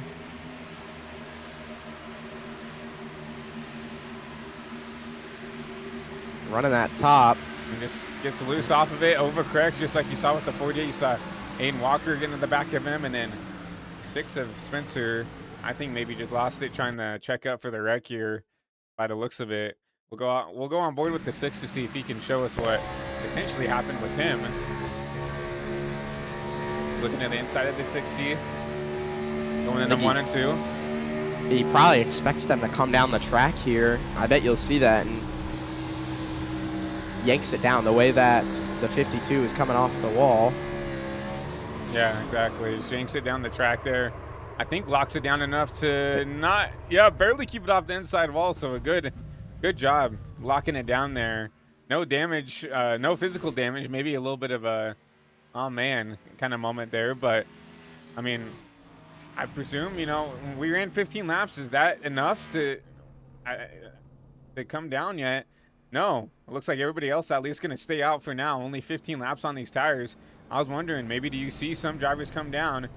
Yes, Josh Chin down pit road. You see the 22 as well, down pit road as well. So A little bit I don't of a mind split that. strategy. I don't actually, and it's this is a split strategy and in favor of everybody who came down. There was 3 cars that stayed out. Braden Movick was one of them. Cole Freilich was another, and John Szulczewski was the third. I like the come down and pit now. Not sure what their tire set rules are in OSRL, but 40 laps, that was about how much the first run of the race was. Basically, what we have left is how much of the first run was. So if you know what your car is going to do. Sure, it's a little bit colder now than it was then. I think possibilities of there not being a caution are probably pretty low because you're coming into the last run of the race, but you can make it from here. So maybe take that gas and take the bit of a gamble. It seems like enough people did it that it's not going to hurt you too much if it don't quite work out. Yeah, well, one thing I want to think about is like Braden, Cole, and John up here, the top 3. I mean, can they even make it on field? We ran 16 laps here, and then we still have to run, a good 41 laps when we go green here. So 42 maybe even. I mean, that's quite a bit to make it on field. I don't know how much these field things can hold, but also for these drivers who came down, and there was 4 guys who either took 2 or took fuel only. And then the first driver with 4 fresh Goodyear tires is William Schmidt there in that 79. Yeah, very 3-way split strategy from the staying out, the taking 2, and the 4. I think this is going to be cool to watch Schmidt. This will be the first time he's really gotten to have an advantage in this one. Look for him to make a charge through the field. I think one quick thing before we go back green that was interesting to see in that caution, Aiden Walker, I just unfortunate to see him back there. I think we expected to see him up front at some point in this race. And unfortunately, with the rough qualifying, he's been mired towards the back the majority of it, and he got stuck in basically the path of that incident with nowhere to go. He's back there in 21st now. Gonna have to try to drive his way back up through for the final 40 laps. But Braden Movick back to the point here, going to 93. And Movick has to go because Isaac Johnson on those 2 tires in the 33 machine. He's already looking to the outside of Freilich, who's running down on that white line. Isaac Johnson gets the air cut off the nose of his car. Sounds a little unhappy over the radio, but Freilich's able to hold on to it. Those 3 got a big breakaway from everybody else behind as the battle is on with Kendall Carpenter and John Szulczewski. And John is a little scary right now. He hasn't shown the pace all race compared to these guys up here fighting for the win. I'm interested to see, where he puts his car to, keep everybody safe, right? You see him on the bottom here, everybody just freight training him around. The top as the car sideways. That's the 03, the Corey Rexford. Yeah, it looks like the 18 is getting out of the way here. Really smart decision for him in that 18 machine. I think it's really interesting that these guys, a lot of guys took 2 tires here. It is not working out well for Josh Chin. He is falling back. He's currently in a battle with Jonathan Oates for what is 10th, basically, and he's got the 22 machine ahead. But if you look at the drivers who are on 4, I mean, William Schmidt, he's four cars ahead of Josh Chin right now, and continuing to pull away as the battle is just an absolute mess around that 93 machine right now. Yeah, the 93 in a really, in the carnage here right now, and having to hold on older, left side tires here. And you would think, well, we're not using the lefts as much. I don't know why that would be an issue, but that's the thing is you have to get those right side tires up to temp these first, 5-10 laps for it to even start to drive correctly, right? And then even then, right, as we get longer in the run, those left sides are not going to want to corner as well as the right side tires is. And then it's just kind of a snowball effect if you don't treat the tires and you prep them right here in these first couple laps. And look where Chin is, though. That time he entered in above the seam, ran a little bit down. He's moved back to the lane that got him to the front on the opening run of the race. It's not quite as fast as it was before, and now he's going to be forced to go to the bottom, but he's trying everything he can. Now, another thing that's a little scary about being back here is closing in on the end of the race, differing strategies, cars starting to get maybe a little bit looser as it goes on. You are susceptible to a lot more contact that he's just going to be hoping to avoid. It's been a fairly clean race so far, but it can get pretty chaotic towards the end of these. Yeah, I mean, when you close the laps down, people are going to start to get more aggressive and get more impatient if they think they're faster than you. Granted, try to keep you behind because there's, we're underneath almost 30 to go, right? There's going to be drivers who are going to try to hold on versus try to let you go, right? And that's when you start to get impatient. If you have the faster the car, to potentially start to put the bumper in there. And obviously these Gen 4 cars do not like that kind of contact, right? You can spook someone just with the aero of these cars, yet less, actual physical contact. But William Schmidt on the offense here, up to P3, and he's driving, he's about a tenth quicker, almost a tenth and a half quicker than Muvik there in your race lead. 4 tires are on the charge right now. He just got past Isaac Johnson, who, remember, was on 2, so you could see the difference there. Look at the gap he's pulled on the 33 in just a lap since he even made the move on him. Next car on the chopping block for Schmidt's going to be Freilich, and now it's nice to see good old William Schmidt, who has been in defensive mode this whole entire race, finally get to put it on offense and make a charge, and he has got a lot of speed under the hood of the 79 machine with 4 fresh Goodyears. Yeah, you see him starting to run down to 15 of Cole Freilich. And Freilich, I don't know if there's a whole lot he can do here trying to hold back this car on fresh tires. Remember, he stayed out. There's not even that he's on 2. So here comes Cole. Going to run the top. And just like that, 79, a slide job here into 3 and 4 up to P2.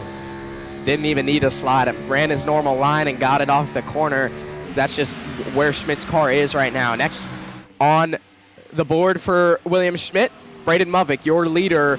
They ran a pretty similar lap last time by, but Schmidt was also passing Cole Freilich and having to run not his preferred line. So with the open air on both those cars' nose, we'll see what Schmidt can run this time compared to Muvik.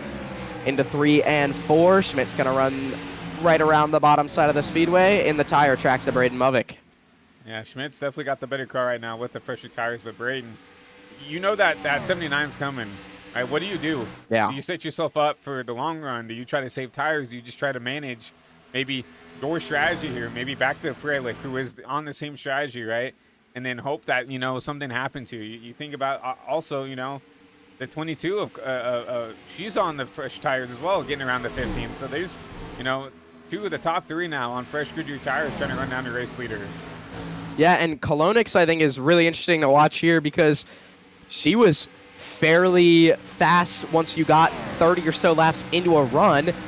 We're about 10 or so into this one now. 30 would be about with 10 to go in the race. That would be prime time for this 22 of Ashley Kolonix to make a charge to the front, but she's still kind of in a fight right now with Cole Freilich. He's not making it easy for that 22 to drive away. Yeah, you saw the air grip from the 15 there to the back of the 22.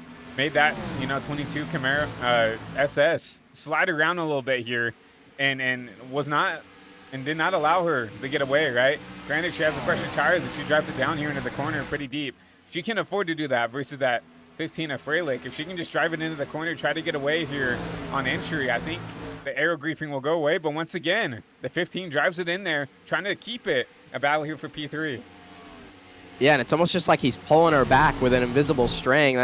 She just can't quite get away because of it. That time, got a bit of a gap going into the corner, going to be able to actually get a comfortable exit. And look who's gotten up into the top 5. Knutson, who had a pretty rough restart, had the bit of getting sideways.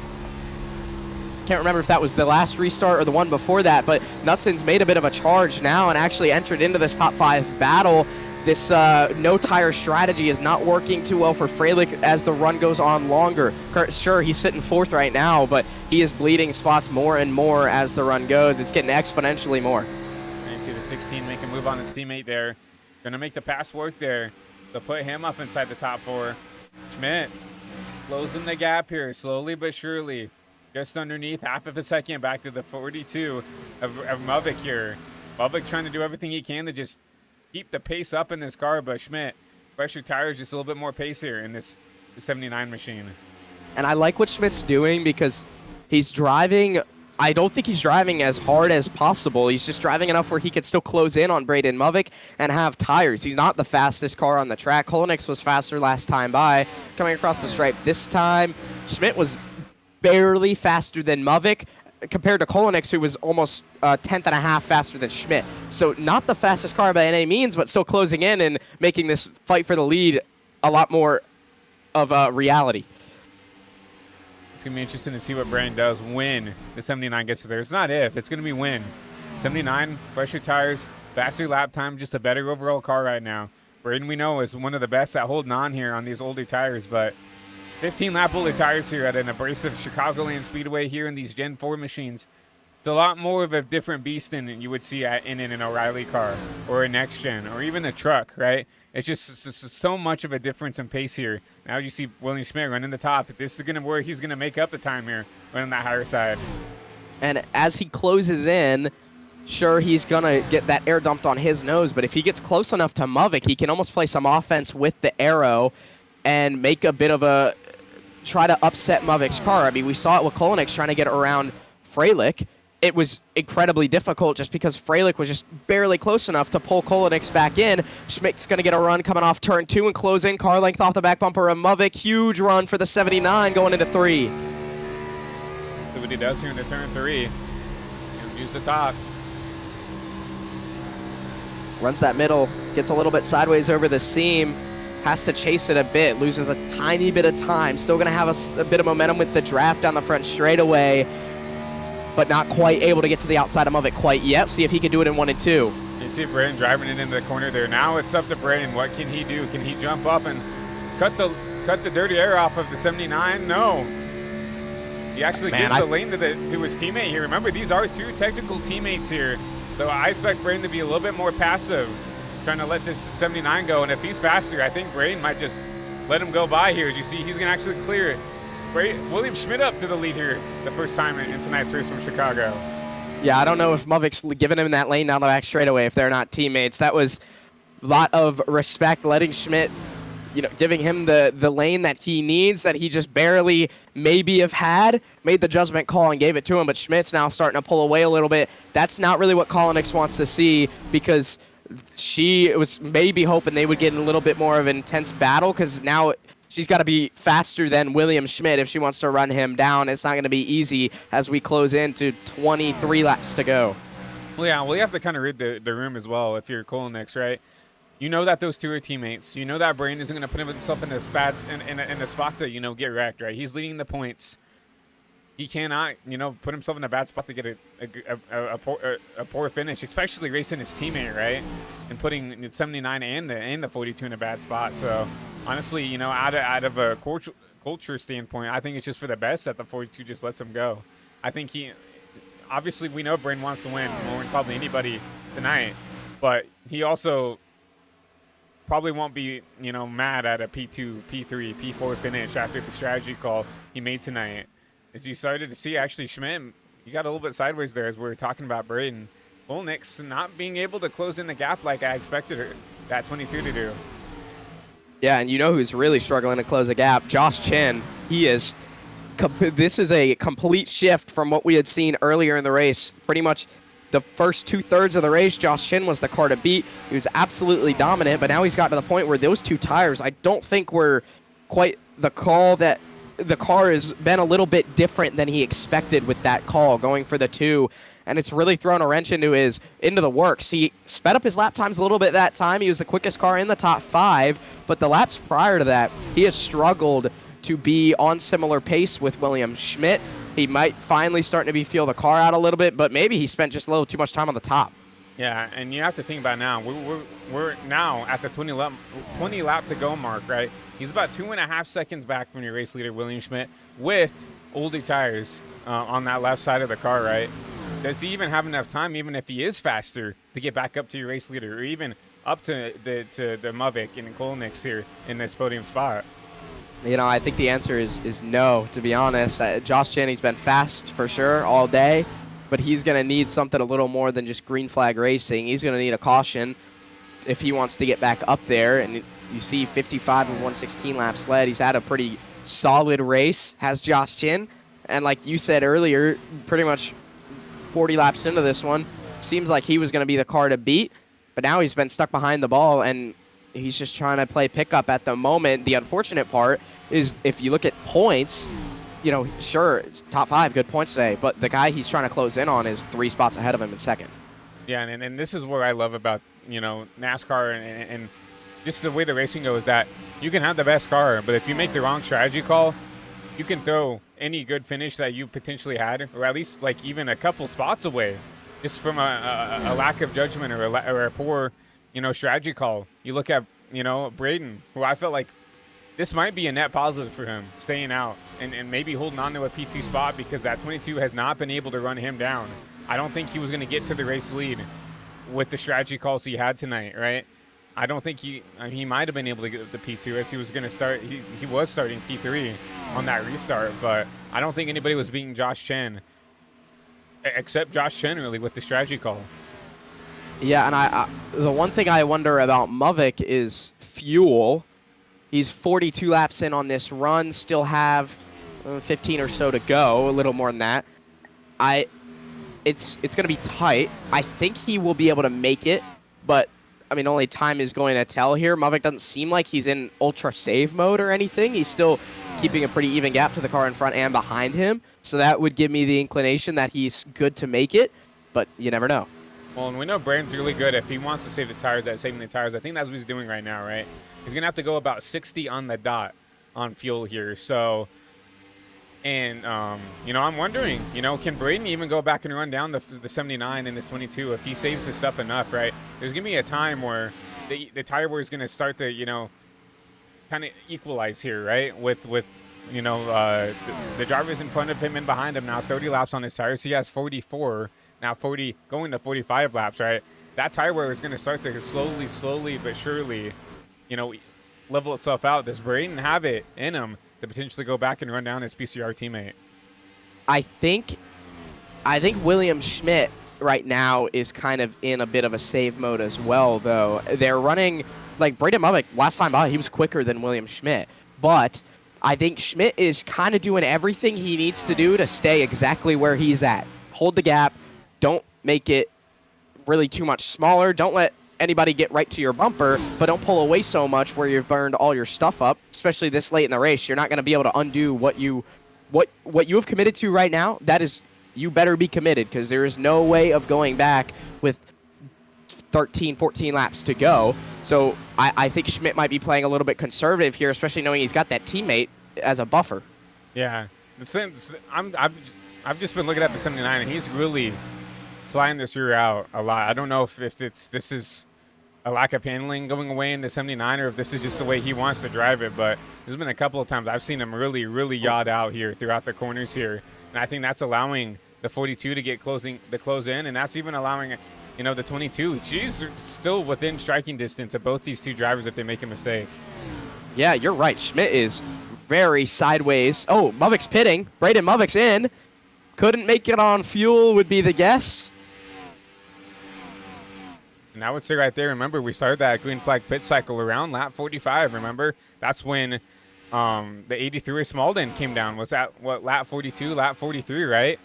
So that would be right on the dot, right? Lap 46 could not go any further. Braden needs a caution now to get him bailed out here to potentially have anything for this race win. And now it's going to be between the 79, super sideways out of turn 4, and the 22 of Kalanick for this race win. Kalanick has 11 laps to run down William Schmidt. And Schmidt, remember, he has not been great on the long runs previously in this race. We'll see if that continues to track. But, I mean, like what you said, William Schmidt, he is really lighting up the rears, and that's a problem that really kind of gets worse as it keeps going. It's really hard to cool down those rear tires once you've already overheated them. He is kicked sideways. So is Kolinix, though. Like, Kolinix is very also driving on the limit. Both these guys pushing as hard as possible. That time by Kolinix was a tenth and a half faster than William Schmidt. Still kind of in the tire tracks through 1 and 2. Yeah, just going to be about, can Schmidt mitigate the tire sliding? Can he mitigate the kind of the damage he's doing right now? He's got 10 laps just to hold on here, but once again, she dropped it about half a tenth in the 1 and 2 that time by. He looks like he's a little bit better in 3 and 4 compared to the 22, but the 22 is a little bit better in 1 and 2. So it's about that give and take here with 9 to go. Can William Schmidt hold on here? And she's going to start getting into that draft a little bit too. Schmidt's running right on that white line. Kolinix is a little higher, about a lane off of it. And I wonder, part of that, maybe that's just where her car feels most comfortable, but you're getting to the point now where that air is going to start coming into play. Just get as much clean air as you can on the nose. You see Schmidt runs that middle-ish lane in 3 and 4, along with Kolinix in the tire tracks. They run very similar in 3 and 4, and it's like Schmidt can run it just a bit better. Yeah, Schmidt just needs to hold on here. Looking at the stat sheet, this would be his first win of the season. And what a way to win it here at Chicagoland here, trying to fend off a hard-charging Ashley Kalanick's here in this 22 machine that she's dropped it down almost a half a second here with 8 to go. Yeah, and behind them, Josh Chan and Jonathan Oates are in a battle for 4th. Chin's trying to take the spot away on the top while Oates is on the bottom. And ahead of them just barely is Knutson, but your leaders have completely broken away from these guys. So the battle is pretty much on for that 3rd podium spot, although Knutson pulls away a little bit that time as Oates clears Chin into 1 and 2. Yeah. Chin cannot get around to 73 with the crossover. Where he takes the spot back there for P4. And what a good recovery for Oates. What a disaster in a way for the 93. Had probably the best car and just kind of gave it away there. And he's running fast lap times, but it looks like just a little too late here for that Chin machine.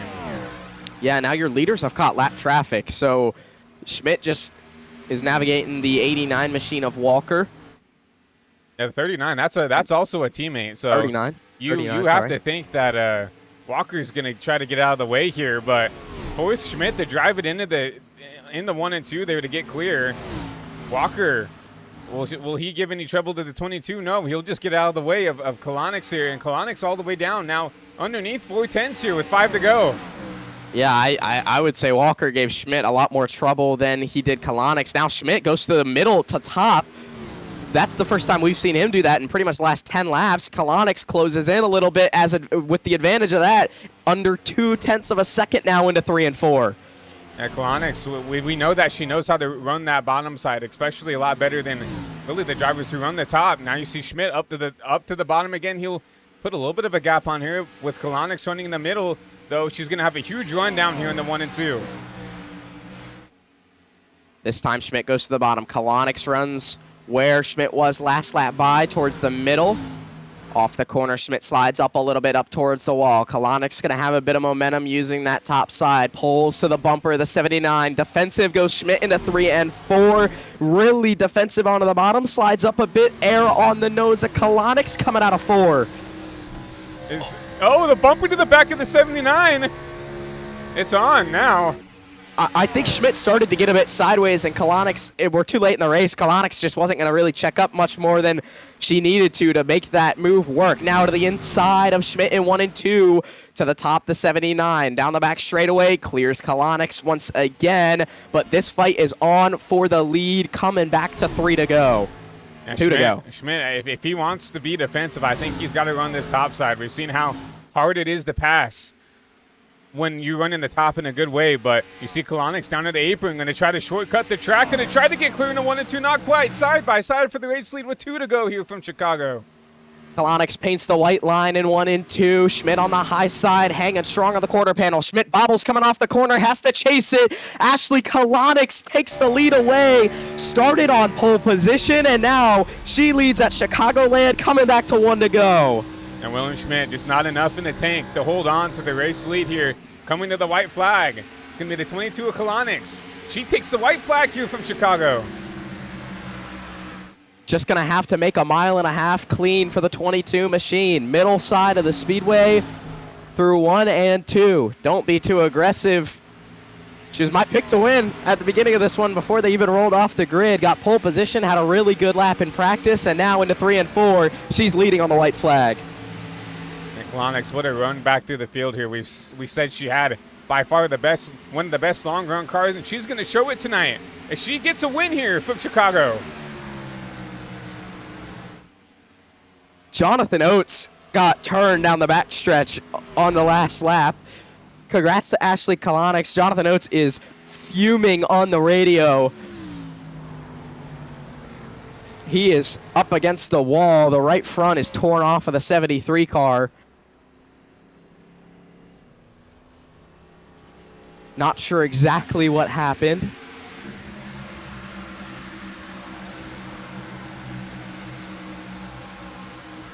Could be coming to the white flag here, I believe, or maybe 2 to go. See him looking to the inside of the 16. Just lost it, kind of. Yeah, just kind of lost it on his own there. trying to race for the 16 for the spot here, and then I'm a little confused about how he got turned around here. From what I saw and what I heard on the radio, I thought he got turned around, but I think that's all that really happened. I mean, that just looked like, I mean, I hate to, put blame on anybody, but it just looked like just hard racing at the end there. See him down to the bottom. You see the 16 loose. He's walking up the track as well. That's, the 16's right to pinch him down there to try to keep the spot away.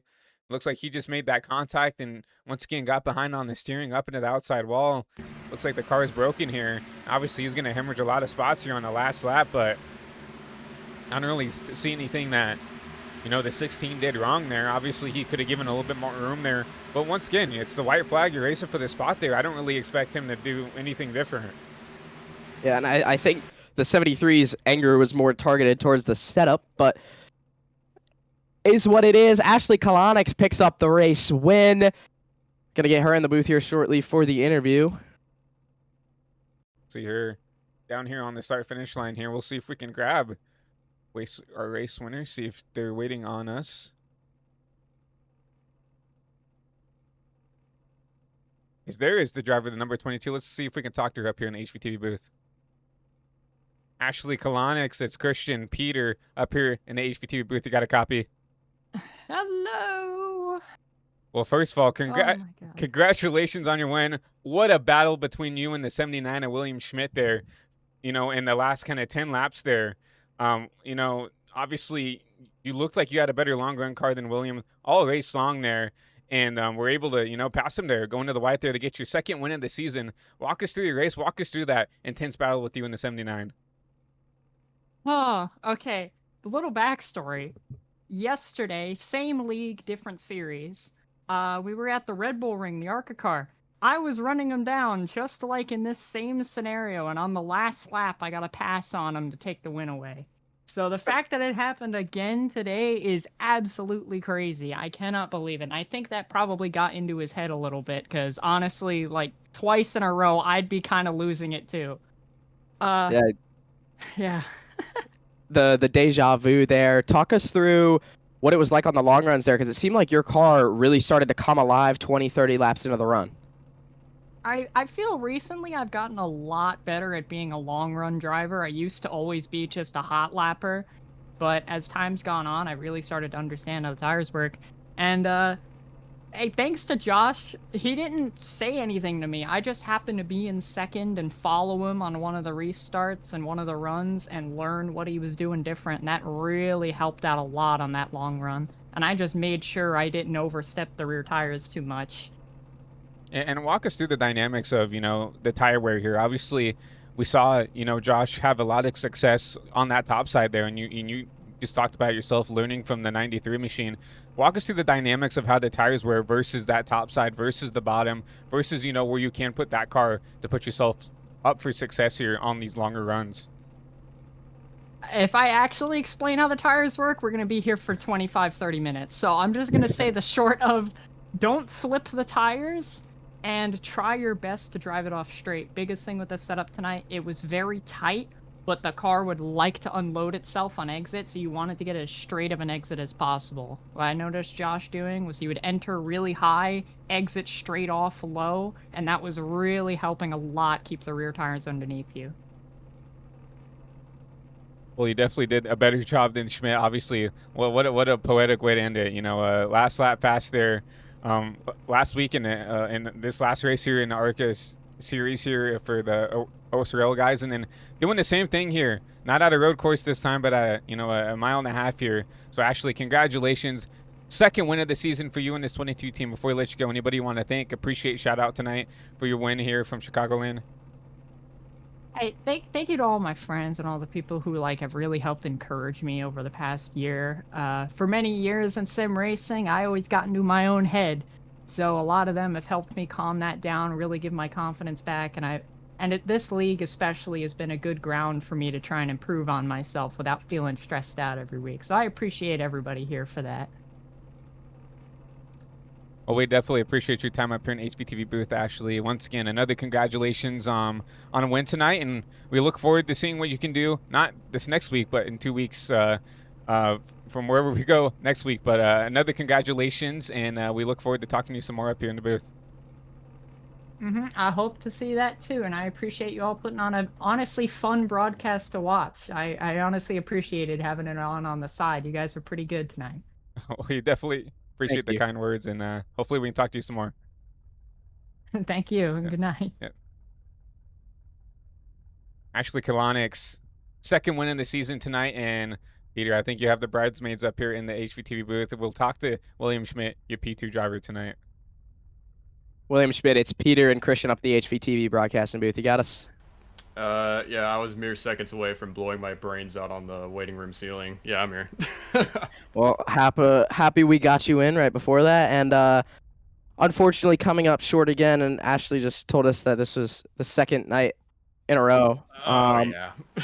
So, but still a good run from you tonight, and especially on that last run, it seemed like the majority of the race you were kind of learning, figuring out what your car could do, and then you really started to come alive and go on the offensive on that last run. Talk us through that.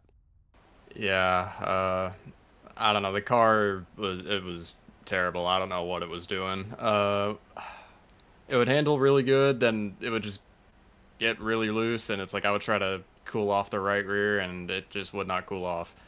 That final caution, I kind of figured, we're still a little short, so we're going to come in, take a full can of gas, be good on fuel, come in there, do that, get a good restart, get by all the fucking people, and yeah.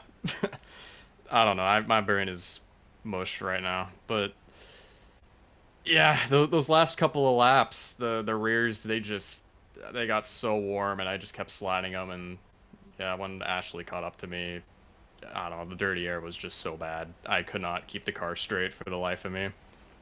And I think it was 2 to go. I tried pinning it down on her door in 1 and 2, and off of 2, it just got super loose. And right there, I knew it was like, damn, that's it. So, yeah, sucks. I haven't won here in a little while, and I thought that was the best opportunity I could do it, and ultimately came up short. And that was a big talking story coming into the night. William, it was, somehow I hadn't got that illustrious win in season 11 under your belt, but something I want to talk to you about. Obviously, you talked about that last caution coming down pit road. We saw a lot of different strategies. We saw your teammate and Braden Movick stay out. Obviously, we saw he couldn't make it on fuel, but we saw some other drivers decide to take 2. You took 4. Was it kind of a no-brainer to take 4, or was there even a thought in mind to come down and take 2 tires there on that last caution pit stop? I mean, to me, it was a no-brainer to take 4, with just how bad the car was. I figured, if I were to take 2 rights, it would still just been crazy loose. Because I'm gonna look at my garage settings right here. After that final run, right, my rears, the left rear was 68, the right rear was 41. So, wow. Yeah, they were cooked. So I knew it was a no-brainer to take 4, and I'm honestly surprised that many people took 2. Yeah, well, I know you are a little upset about finishing second, but it was still a good run from you tonight. Who do you have to thank for this run? Yeah, of course, I want to thank SKS Motorsports. We had a bit of a tumultuous night. Tumultuous? I don't know. But point is, the night was very up and down. Yeah, so big thanks to everybody with SKS. Big thanks to you guys for broadcasting. It was really nice having you guys here. Big thanks to everybody for putting this league on, and as well as for Ashley for racing me cleanly there. Well, we appreciate the kind words, and hopefully we get to talk to you again before this season is over, and hopefully one spot better. Yeah, thank you guys. That was William Schmidt, second place finisher. Justin Knutson, I don't know if he is available. Yeah, I don't see Justin in the waiting room at all for us to talk to him, but a good P3 run for him. Obviously, well, I guess we can talk about him real quick here. Justin, he comes home P3, a very underrated drive for that number 60 machine. Didn't really show race winning pace, but obviously made the right call there to take 4 fresh Goodyear tires on that last stop.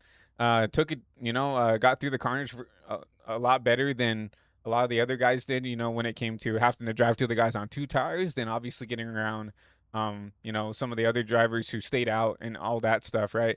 So, Justin, a really good run for him, lowest at 13th, the highest he came was where he finished tonight there in P3. Yeah, and I think a really important part to look at for Justin is how his day evolved. He finished practice 15th. He qualified 11th, and he ends up bringing it home third. It seemed like the majority of the day he had kind of mid-pack speed. For him to bring home a third-place finish, what a great run from him. And not only bring it home, but he was holding his own in that third-place spot over Josh Chin, who seemed to be one of the fastest cars all day. Well, yeah, not only that, he had to go and pass Josh Chin. And obviously, we talked about Jonathan Oates, who had some contact with the 16 of Justin Knutson. So he was, that was probably the battle for P3 there at the end there. But he had to go around and pass Josh Chin with the newer tires, right, versus Josh's 2. And then obviously had that contact with the 73 there at the end there. Comes home and has to work his way up to P3. Not only hold off, but he had to drive his way up there. So a great finish for the 16. Obviously, like you said, Peter, had it, not race winning speed. I won't even say top 5 speed, but a very, very good recovery for this whole 16 team. Couldn't have said it better. Rest of the field, get through the rundown here before we get into post-race stuff.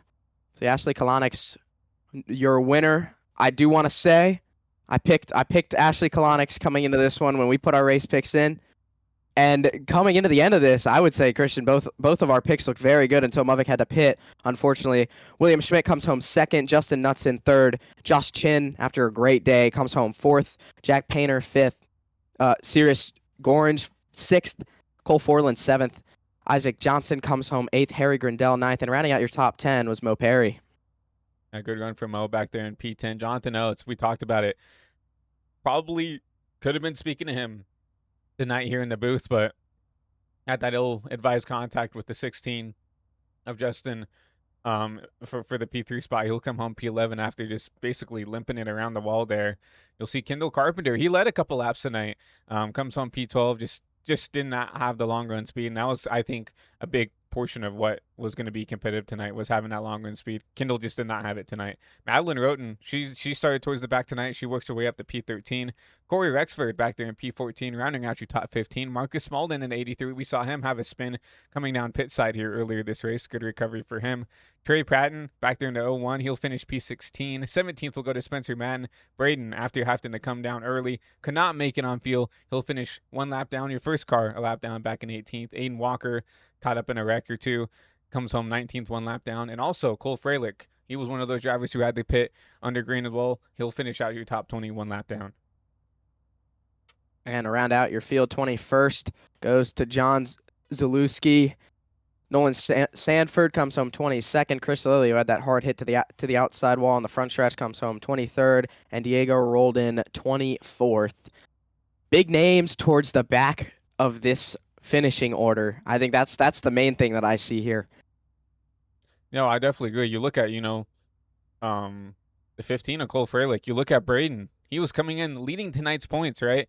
He comes home P18, not the finish he wanted. Obviously, and looking back now that he knew he couldn't make it on field, I was assuming he was gambling on a caution there at the end to get him back in the pit road to potentially almost flip what the rest of the drivers were doing, right? I guess he'd assume we'd get a caution within 15, maybe 10 laps to go. He'd come down, take 4 fresh tires, try to drive through the field. But fortunately for Braden, of course, fortunate for us, we had a good, strong battle for the lead in the race win between Ashley and William. But Braden comes home P18. That's going to be a huge knock in the points. Granted, he had a pretty big points gap coming into the night's race. 22-point gap back to Josh Chen. Josh has a good finish back there in P4. And Ashley, not that far behind as well, tied for P2. It's going to be close, right, with Ashley winning tonight. She might be neck and neck with Braden coming into next week. Yeah, this is going to be a great championship fight that is shaping up. And not only that, I mean, William Schmidt he's not in too bad of a spot either. He's 28 back. I think he's got a reasonable chance to be in the fight. So you could have a 4-car possible fight for this championship with Braden Movic not having the finish that he needed. And it's funny because we were going into that midway through that last run. It was Josh Chin, had a great day going, trying to maximize points. And then looked like he was probably going to come home 5th, and Braden Movick was leading, and then Movick went back to 2nd. We said, okay, maybe they can get a little closer together and Movick might fall back a little bit, but then him having to pit, I bet you Josh Chin was grinning ear to ear when he saw Movick have to come down pit lane because he knew that points gap was going to be get cut down significantly. Yeah, I would be interested to hear what Josh's opinion on it was, because if everybody came down pit road, they probably knew that they couldn't make it on fuel, right? To see Braden stay out, I think that was the first instance of, oh man, like if this goes the way I want it to, this is going to be a huge points day for me and a bad points day for Braden, right? Because everybody came down for obvious reasons that they couldn't make it, right? Obviously, we know that, assuming now that Braden was hoping for a caution to allow him to, take his last stop under the yellow flag conditions. Unfortunately, he didn't get it. And now Josh Chen, we talked about it, Ashley and William. Everybody inside this top 4 going to close the gap a lot on that number 42 machine. Yeah, Justin Knutson's actually in the waiting room, so we could get him in here if we want to do his interview to close out the show for 3rd place because we couldn't get him in earlier. Yeah, let's go ahead and do it. Hey, Justin, it's Christian and Peter up in the HVTV booth. You got a copy? Yeah. Well, obviously a P3 finish for you here from Chicagoland, and definitely a fight for you in this whole 16 team to get you up here inside this podium spot. Obviously, didn't really, at least the first half of the race, didn't really show to have, top 3, top 2 speed. But obviously that, that last caution that came out allowed you to take 4 fresh Goodyear tires and drive your way up through the field. Just walk us through your race tonight. Walk us what got you up here inside this podium's position. I mean, I kind of was pretty poor on my qualifying, and I was pretty upset about that. And I decided right at the start of the race I was going to try and jump as many spots as I could in the first couple laps and then set into a pace. And I just kind of stayed in that top 7 range, and then just kind of just sat there the whole race. And then that last caution with the pit stops, I just decided I was just going to roll off pretty hard and try and gain as much as I could, and then try and save enough tire to fight till the end, and it paid off. Yeah, with that last caution and those pit stops, were you shocked to see the couple guys stay out, and assuming that you knew that you were going to be able to make it after that pit stop? At first, I honestly didn't know they were going to run out, and then once I realized, I was I was pretty hyped about that, but I just had to keep my composure so I didn't start stepping on it. But I almost did a couple times at the end, but I was pretty shocked that they stayed out knowing they wouldn't make it on fuel. With this, notoriously in this league, we'll have our cautions, and then the last 50 laps we'll just go green. So I was very surprised to see them not pit. Yeah, and obviously coming to the final couple laps there, it was you and the 73 of Jonathan Oates, battling it out there for that podium position. A little bit of incidental contact between the both of you. Walk us through what kind of happened in your eyes. I mean, was rolling pretty good. He just kept kind of creeping up on me, and then going into 1, I just got a little tight, so he was able to get closer and closer to me, and then I got a little loose off of 2, and so I wasn't able to wash up to the wall like I'd like, and we just kind of just met in the middle, and then he just got the worst end of it. Yeah, it definitely seemed like just some hard racing there at the end. Obviously, for a podium spot, you got to. I mean, I don't blame anybody for racing hard for the end there. Obviously, you came out there on the better end of the stick there compared to the 73 who comes home P11. But Justin, a great run for you tonight here from Chicagoland. Before we let you go, anybody you want to thank or appreciate for tonight's run? I'd like to thank my team, KFR, and I'd like to thank my personal painter, Luke Breitschoff. He did not race tonight, but normally does. And I just like to thank all my friends that just keep pushing me to get better and better every week. Definitely couldn't do without them, and especially without the painter there. A nice looking paint scheme for you tonight. But another podium finish for you, Justin. We congratulate you on another run, and hopefully we can talk to you up here inside the HVTV booth a couple spots better up in Victory Lane. Yeah, I'd love to see that. All right, you have a good rest of the night. You too. Thank you. Justin comes home in P3, and yeah, kind of put it on the dot there. Obviously, the 4 tire stop really allowed him to make some time up versus a lot of the drivers, Peter, who decided to either stay out or take 2. Did a good job driving his way up through the field. Yeah, and it crazy to see the change in his pace throughout the day. And like he said, he didn't have quite the good qualifying run that he wanted, but able to put it together there. And then also I like hearing about the after seeing everybody else come into the pits, just consciously telling yourself that you have to not over push the car still. It's something he was obviously pretty happy about, but can't let what is the big picture get away from you, and did a great job of that, able to hold on to third coming out of that. It's a very valuable skill to have as a race car driver, and that's one of those that gets you many podiums on from this one. No, I definitely agree, because it's easy to get excited, like, oh, like this person has to pit, which tells me this and this and this and this person also have to come down pit road with them, right? I'm gonna get 4, 5, 6, 7, whatever many spots, and it's easy to get overcumbered by that and make a mistake, right? I think everybody on the sim has done it a couple times where they know that they're in a good spot and shoot themselves in the foot, or trying to make up even more time that they don't need to. And a good drive by the 16 that, keep that composure, keep your head down, keep moving forward, and get a good podium finish tonight from Chicago, which definitely seemed like a pretty difficult track, especially that post 20 lap run. Yeah, felt like we saw pretty much everything, saw some hard hits, but also long green flag runs, great battling, and tire and fuel strategy. It all came out tonight in Joliet, Illinois at Chicagoland Speedway, and what a great return. Gets me all excited for the Cup Series in a couple weeks. Exactly. Obviously, it's kind of a preview of what we might see, not only, in the Cup Series things. I feel like the O'Reilly cars might drive a little bit more similar to these Gen 4 cars, but obviously really excited to see what happens here in the IRL, races here from Chicagoland. It makes it really exciting. Obviously, the new visual updates that iRacing has put on there has made this track look even more alive than it ever has. Obviously, we have the new updated track logos, and the new infield grass is updated. Obviously, no more red walls here from Chicagoland, as it's all painted white and looking all pretty. But I agree with you, Peter. Really excited to see what kind of action these the NASCAR series are going to bring here in just a couple of weeks. Obviously, we go to Sonoma this next weekend, and I believe the week after that we come here to Chicagoland. Yeah, should be exciting, and what a great backdrop for tonight's race and what's going to come in the future, because I would say tonight was fairly exciting, and to see those long green flag runs, it can be refreshing. A lot of leagues nowadays, you don't even get to see that, and to hear, in Knutsen's interview there at the end that they expect, 50-lap runs towards the end of these races, that is something that is a privilege to a lot of leagues, and a lot of drivers don't get to say that about the league they run in. No, I definitely agree, and it's really cool to hear that, and to see that these drivers have so much trust in each other to take care of each other, to make the racing good and clean. And obviously, Peter, we saw it tonight. Just the awareness of where everybody is and how all the drivers are so conscious of how to race each other, and where to race each other, when to race each other. It just put on phenomenal racing throughout the whole race tonight. Yeah, pretty much. I couldn't have said it any better myself. I was so happy to get to come up here and do this one, because it was a great one to call, full field of cars, and don't get to do Gen 4s too often.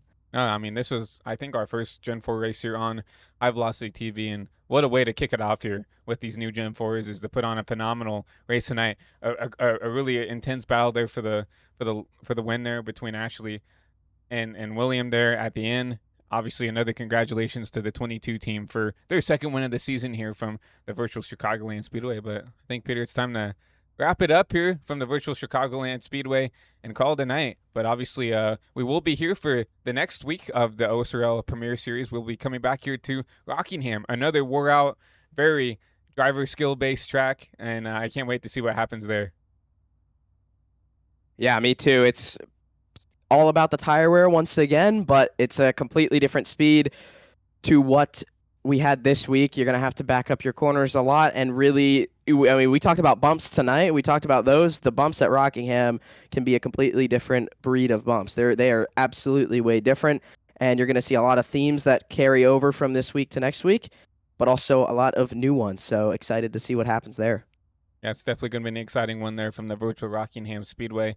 To see, what can do it as we continue to close down on the season as we go to next week for our penultimate race in season 11 there from the Rockingham Speedway. And then obviously, I believe another broadcasting partner will pick up the season finale from the Auto Club Speedway.